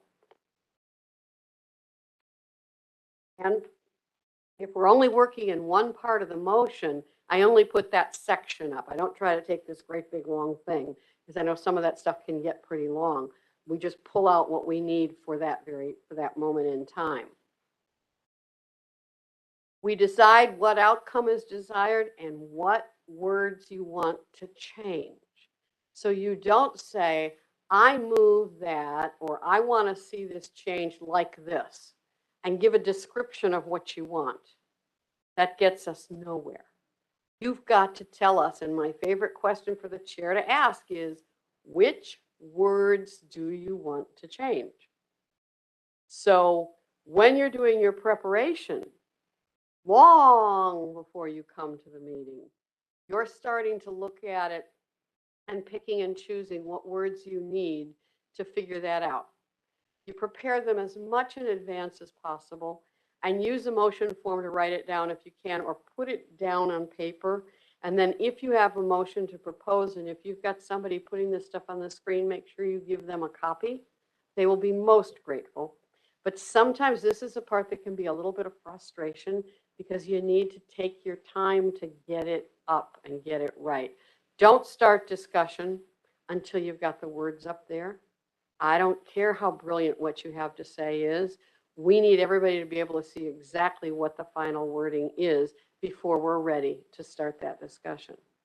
So along that line with the amendments, it's really kind of a mechanical process. It's nothing, it's not rocket science. It's just take these words out, put these words in, and now it says what I want it to say. If need be, write out what you want it to say and then compare the two. Now you tell us which words you want to change. We'll love you for it.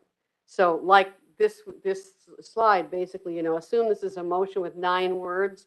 There's the 2 words you want to take out and change, but you've got to take all 4 of those words out, strike those words, and then you put the same words back in.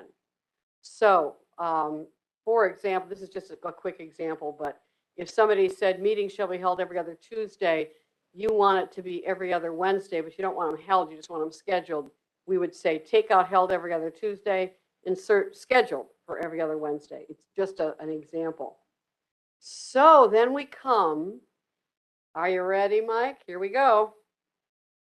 Everybody hold on to your hats. Substitutes. In the very next tab, under the amendments tab, there's 2 special kinds of amendments that are usually very helpful. One would be substitutes and one is filling blanks. So let's take a look. Okay, there's not a slide for that. Substitute means we're taking an entire chunk of text. Usually it's an entire paragraph. Sometimes it's an entire motion. And it is getting changed so much that we need to just replace the whole thing. Here's the way Robert's Rules does it, and there's a second process that is there. What Robert's Rules says is, okay, we have motion A, that's our main motion, and someone proposes a substitute.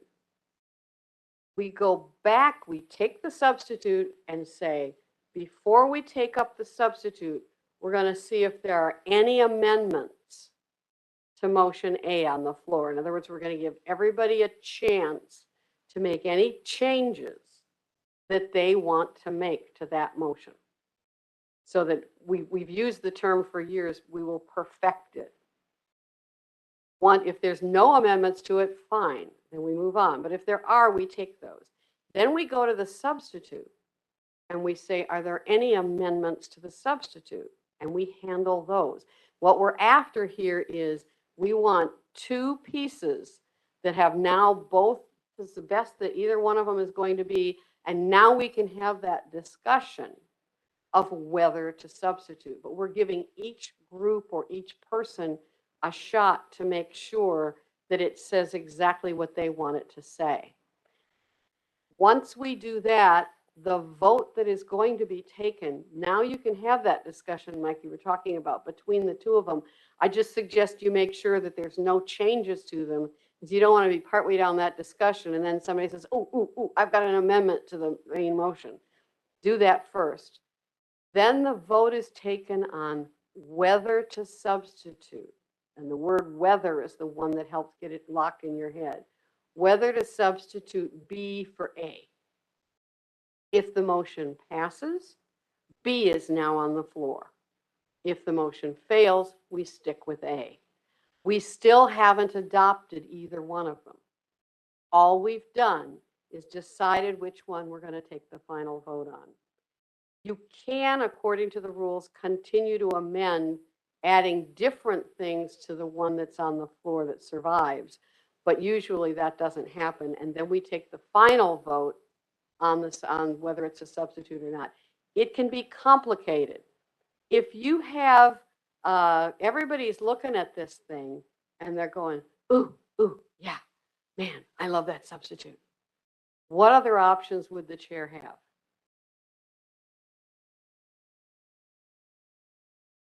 You might be able to postpone, but I'm thinking ahead strategically that even if the person who made it might go, oh, that's really good, they might withdraw it. And by general consent, you can withdraw it. If there is no objection, you might just take up the substitute.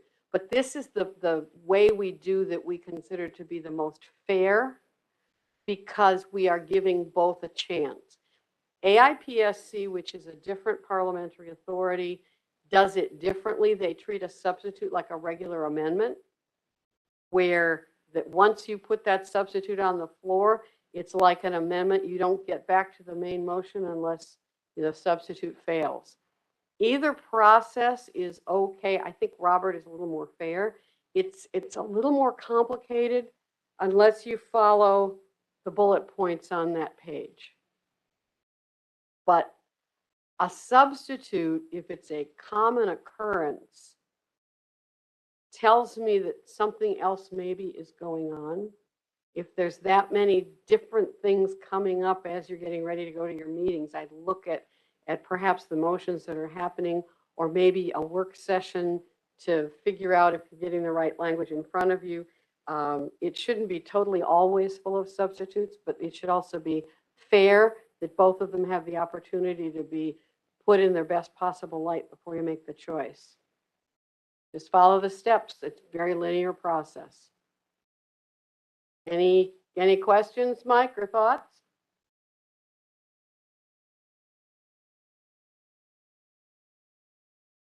No, don't think so. Yeah. I would just say, keep in mind, sometimes we're voting on an amendment package to an FMP that has 27 options. Right. So you may get a whole host of, different substitutes that come forward. Right. Different states' interests. And so you take them one at a time. You might be able to use, even if there's a whole bunch of them that everybody kind of agrees to, you might even be able to use a consent agenda on just those. You've got to kind of analyze it and see, is there something that there's real agreement on? Some people like to pick the stuff that's the hardest first. Some people like to get the easy stuff out of the way first. And that's all part of the art of setting up the meeting. Yeah. So you have a main motion, a motion to substitute. My understanding that you can correct both motions, but you have to dispose of both of those motions, either fails and it passes, or they all fail, or you can take another substitute. Right. Or another amendment. You have to dispose of the substitute. Yes, so if you've got one substitute pending and you've done no more amendments to the main motion, no more amendments to the substitute, you've got to take a vote on whether or not to substitute. And well, nothing that is ranking on the order of an amendment. You could send the whole thing back because refer outranks. A substitute is like a form of amendment. It falls in the same rank. So there's higher ranking motions, but you can't keep making other amendments until you get that one cleaned out. Yeah. So if we dispatch substitute first, vote it down, back to the main motion, Yes. and then somebody else can come in with another substitute motion prior to that main motion being. Yes, they could come in with a different one because what's on the Okay. floor is a main motion. While that substitute is pending, no. Once you've handled the substitute, a different substitute could be made, yes. Yeah. Is there a limit to how many times you can have a substitute motion put on the floor? I think I'd have to take a look at exactly how you structure what you're doing, because I know when you're talking about 27 different things, if you had 27 different points and you wanted to substitute one for another, and again, most of this is length. If I've got 27 bullet points and they're all fairly short, then it's a simple amendment to say, strike out this bullet point and put in this language, which is a little different. If we're talking about big paragraphs of text, which I think is the case sometimes, then you could have a substitute for that paragraph, and then you could have a substitute for another paragraph. But you can't keep beating the same paragraph to death. Once you've dealt with that, it's dealt with. But if your main motion has, 16 different parts, you can handle each one of them separately if need be. But I'd like to take a closer look at exactly. I know a little bit about how you structure these, but not enough to be super smart. Yeah.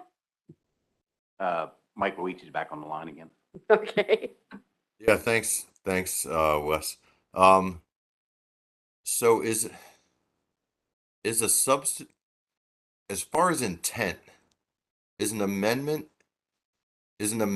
to a motion a change of intent from the main motion, and or a more modified, I always thought of it that a substitute changes the intent of the motion, but an amendment clarifies or adds language to the same intent. Does that make any sense? No, actually it doesn't. And I'm joking a little bit, but that's one of those things that probably grew somewhere. Amendments and substitutes.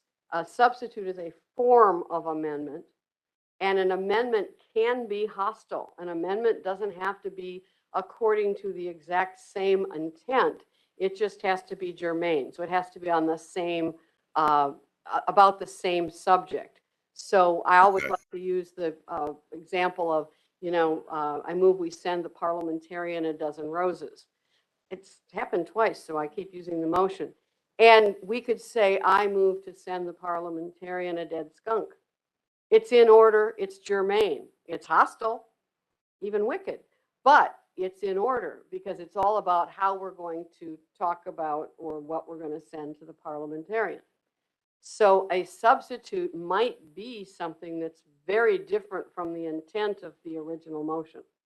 The amendments don't have anything really to do with intent.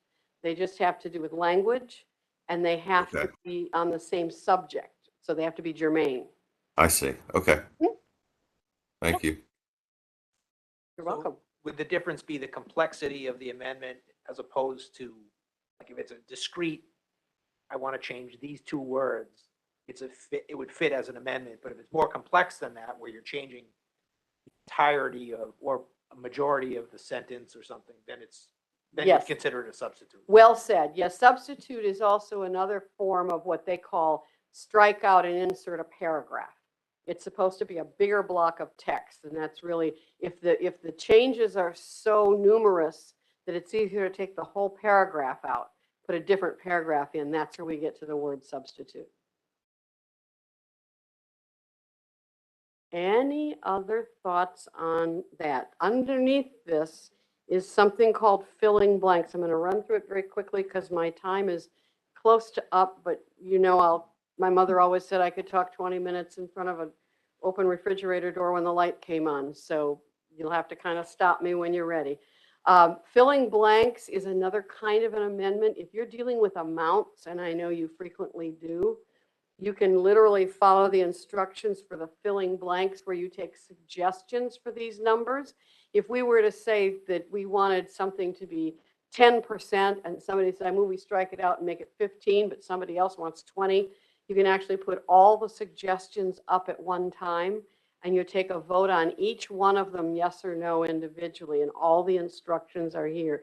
It does make it a lot easier to handle if it's just a number or something else that is a similar choice. We use them for dates, cities, numbers, anything like that.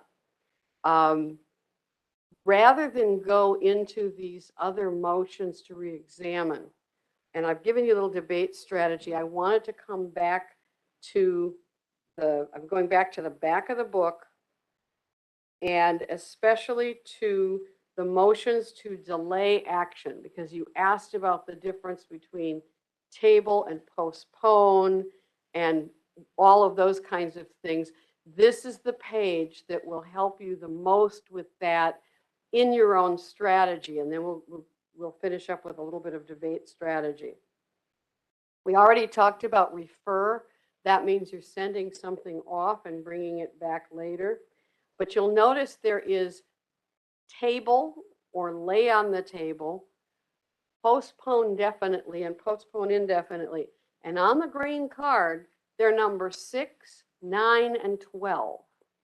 So they have very different purposes and they frequently get mixed up a lot. Table means we're going to set this aside temporarily because there's other urgent business we need to do right now. That's why it's not debatable. If there isn't anything urgent, like the governor has come in to bring regards, or the fire marshal would like to speak to us, or some such thing, then there is no, table is not in order. There's no reason to have the motion to table.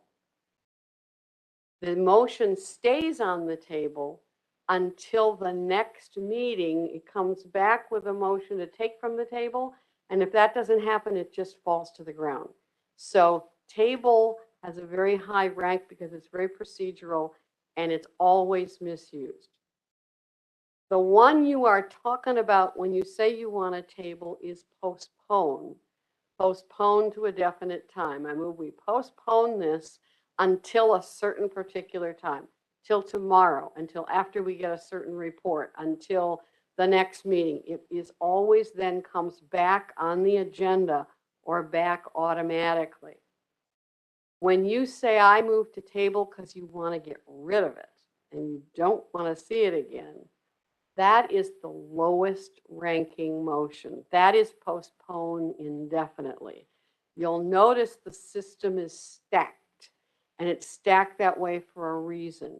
If a majority of you do not want to take action on something, there is still the possibility that you could have an amendment or something else to that motion. So postpone indefinitely when you want it to just go away and you're not going to take it up. You move for, or you vote for postpone indefinitely, it's gone, it drops to the floor for the rest of the meeting. If you want to take it back up later, that's postponed to a definite time. And if you need to do something else that's urgent, that's table. So that's a little bit upside down, I know, from what you've thought, but that's really the way those motions work. I'm trying to remember if there was another motion before we go into debate. Any other motion? Well, point of order, obviously. You have to read the rules that you're supposed to be following, and then you have the right to make sure that they are enforced. Point of order is the greatest thing. That's so much power. You can stop the meeting cold, and everybody waits until you tell them what rule is being violated. There's so many times out in traffic I've wanted to do that, you know, or in airports or whatever.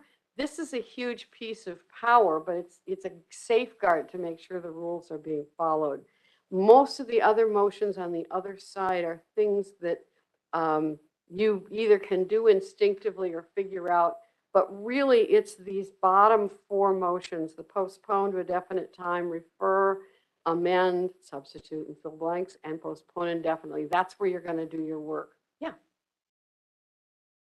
So this is outside of the ranking, but it was something that we talked about.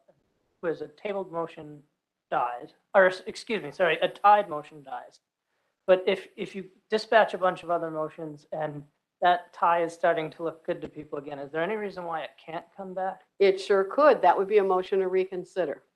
As long as it's during the same meeting, if the motion failed or if it was adopted, depending on exactly what it is, yes, you could move to reconsider the vote on that motion that was tied. What we look for then is you have to have, well, in this case, you would have had to have voted against it. You have to have had a change of heart. You have to have voted on the prevailing side. So you've had a change of heart. A couple people talked to you in the parking lot. Things got a little testy and he says, all right. You've changed your mind. Now we have an indication that the motion might turn out differently.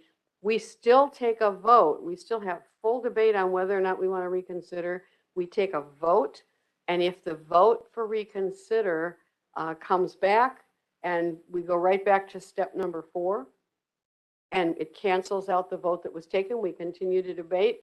We take the vote again. If the vote changes, fine. If the vote doesn't change, fine. You can't reconsider the same motion twice in the meeting. So yes, you can go back. And usually it's used if there's some other information that has come up, and that's what you're going to use to convince people to go back and revisit it. So to kind of close things up a little bit with debate strategy, if you go back to the first section, there's a debate strategy tab.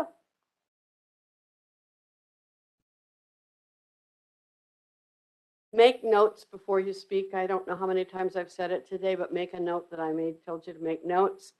No more than 3 key points. People can't remember and process. You've got to get your points in order. This is, again, where the drivers really have it made, because that's the way they think. And to some degree, the analytical has a little bit more of a struggle. You've got to prioritize the points that you want to make. And then when you finish, you say, I want you, I hope you will vote for this or against this, or I urge you to vote a certain way. Be clear about what you think is important. When you're going along and you're looking at these things, you know, if you've got analyticals that are very much on the other side of where you are in a position, giving more detail and talking them through why you think this should be a certain way. For drivers, there are times when I've picked up the phone and I knew the person on the other end of the phone was an absolute driver. They were just absolutely to the point. In fact, I had a phone call like that just last night. And she wanted it just one step after another. And so I had to match her there. Sometimes I'll pick up the phone and somebody says, well, how you doing? How's the kids? How's this? How's that? You might need to make your argument a little more human for your amiables. That doesn't mean you're changing your viewpoint or changing yourself. You're just matching that communication style a little bit more like that receptionist at the car dealership did. Group deliberation, all the group follows and flows through the chair. So you have to refrain from the temptation of answering back to someone. because this is all one big group. You're answering back to yourself. You ask the chair for permission to speak. We've already gone through. We all have the right to debate one time. That's the other piece I wanted to come back to. You have the right to debate one time unless debate is closed by a motion for the previous question. The second time, you yield to anybody who has not yet spoken. This is how we get those less assertive people forward, because they don't have to fight for the floor. After that, it requires a 2/3 vote to give everybody else another round. Now, the chair can always say, if there's no objection, we'll give everybody else one more shot. But I don't know if you've been in meetings like I have, where after a while, you've heard it all. There's nothing new being said. Therefore, then I'll hear the chair say, well, let's only speak if you've got something new. That's a good rule no matter what. You shouldn't have to be told that. If you've given it 2 of your best shots and you've listened to everybody else, it's time. It's time to move on to the decision. If not, if you think it needs a lot more work, you've got other motions at your disposal. Again, that's where I come up with this delay action. If it's not going the way you think it should go, you've got options. You can move a recess. You can do all kinds of things, and you just have to have the votes to bring it about. Speakers list, this is the best trick of all. Between the speakers list and the timer, you can get your meetings cut by easily an hour. I like to use a small tablet. I buy those 5x7 mini junior legal pads by the case. Draw a line down it. The chair uses this. You write the names down of the people that want to speak. I like, before the debate starts, to say who wants to speak and write down the names. The reason you do that is because otherwise the people are sitting there thinking how they're going to get your attention, and they're not listening to what's being said. So now you know when your turn is, and they're not going to get lost, and they can use that to go pro-con, because they can keep going down the list and come back. The second time someone wants to speak, their name goes on the right side of that line. As long as there's anybody on the left side, whether it's pro or con, it doesn't matter. They speak before somebody wants to speak a second time. It's a lot of discipline, but what it does is it slows some of that process down. It gives everybody the opportunity to access the floor fairly, and it also allows for everybody to hear everybody else. I've watched it absolutely work miracles. And then they only get to speak for whatever time the rule has. Are there any other questions? Did we cover everything you wanted to cover? I want to make sure of that. And I'll hang around as long as you need without keeping you here. Yes. Happening, and when a lot of what you were discussing is sort of moving it forward and getting, but we sit here and we're answering a lot of us to a constituency. Mm-hmm. And sometimes it is, I always feel like it's important to say my opinion on the record. Absolutely. So that my constituents understand it, even if it's already been said. Sure. I mean, do you find that that's still appropriate? Sure, as long as you don't want 2 or 3 or 4 times to say it. I think what I would, and I thank you for that, because it lets me clarify, it isn't about the time, it's about the waste of time. It's making sure everybody is listening to everybody else, which if it's kind of a free-for-all, you're not. It's making sure that everybody has equal access to the floor, and it's trying to prevent the constant repetition of things, but it's also easy. You can say it in a different way, and you can. It's really important for you to say to your constituents, these are the points that I find the most important. Because none of the decisions you make are right or wrong. It's just based on priorities. Which priority is going to take over this time? I mean, a strategic plan is really a long-term plan on which priorities you're going to follow. It may be growth. It may be this. It may be that. And so what you're doing when you're debating a lot of times is matching those priorities to see which one is going to prevail at this time. So to say, I really agree with all of this, and I also feel that this is the priority, you can say that without taking an hour.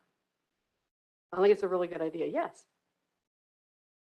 A lot of times the council will take up, something comes out of committee and there's multiple issues, decision points that need to be made by the council. And a lot of times the way that it operates is there'll be a presentation on what the committee or whoever is bringing to us.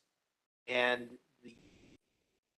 the kind of, after the presentation, the floor is open for questions to the presenter and just general discussion. And a lot of times, you know, there's probably a subset of the group that is very interested in that subject matter. And so they'll have more questions. They'll have, a lot of times they'll be answering questions from other members of the council. And, you know, it's sort of like that back and forth happens before we even get to motions. And I don't know that, I don't think we ever try to limit that discussion. It's kind of a free for all, which I think is beneficial in that the folks who have kind of the knowledge or the most opinions get the chance to air all of that before you get to motions. Right. I would say, first of all, if it works, don't fix it. If it's not confusing, I think everything you said has great merit, that you want to be sure that you get all of the information out there. I would cautiously try to keep it on the track of questions before I got to opinions. And so I would really suggest that before the motion's on the floor, I don't care what your opinion is on the resolution. I want to know if you have any questions. Is it perfectly clear to everybody? And once we've done that, then I would put the motion on the floor for discussion. But I would be cautious not to let it go too far into opinion. If you can do that, I think it would be a little bit better, not as confusing, and probably not as influencing. But once everybody's got their questions done, then it's time. And I like the idea of getting questions out of the way beforehand. Yes. So one thing that I don't know that I've ever heard used at a council meeting is object to consideration. And I told you there's a bunch of stuff you don't need. yeah, so it says in the book that the motion may not come back up for the rest of the meeting except by reconsidering this vote. And it looks like it does require, like it's not, according to the little green cheat sheet, it doesn't require a second, but it does require a 2/3 vote. So that same motion could potentially come up at a different meeting, right? It's just you're objecting to it coming up at this meeting at this time. You have found one of the weedier spots in the whole book, and you have my congratulations. I'll tell you I love weeds. I will tell you, I have used it once in 30 years. But what it was, and it's kind of a juicy little story to finish with. I had a board. They were in the state of Maryland. There was a board meeting online, or a phone call. This is probably 25 years ago. When the meeting was over, they did something you should never, ever do. The executive director said to the president, hey, you know, George or whatever, hang on, I want to talk to you. Never, ever take a second call on an open phone line. You should already know that. So one of the other members of the board decided to be really helpful and hang on and listen to what it was that they had to say. And of course, it was all real political stuff with the organization and talking about the recent elections and who should have run and just talking trash. So the board member was very helpful and wrote up a synopsis of this call and sent it to everyone. At which point, and you may recall the name Linda Tripp. This was not that long after that when you think about the Maryland wiretapping laws at the time. So there was a motion made to be brought to the next board meeting to censure the person who did that. The executive director had threatened a lawsuit. They'd quit. I mean, all of this stuff, there was still a lot of fallout. At the next meeting, the guy comes up to me and says, I do not want that motion to get on the floor. And I said, do you have 2/3 of the votes? And he said, I think I do. I said, okay, this is the motion you make. I scripted the chair. I said, this is coming up. This is how we handle it. It was considered so harmful that they did not want that motion to come forward. So that he objected to consideration. The chair took an immediate 2/3 vote. The vote was not to consider by 2/3, and that was it. And that was how that got used. Otherwise, it's just a good juicy story. Yes.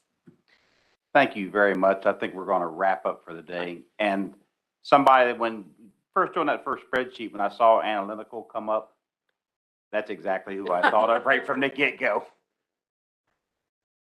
Well, now you know how to work with her and she knows how to work with you. Yes. Thank you But so much. Thank you so much. It's, you know your information.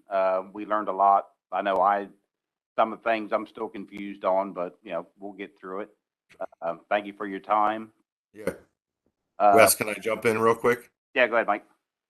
Yeah, so, thanks, Colette. I'll be honest with you.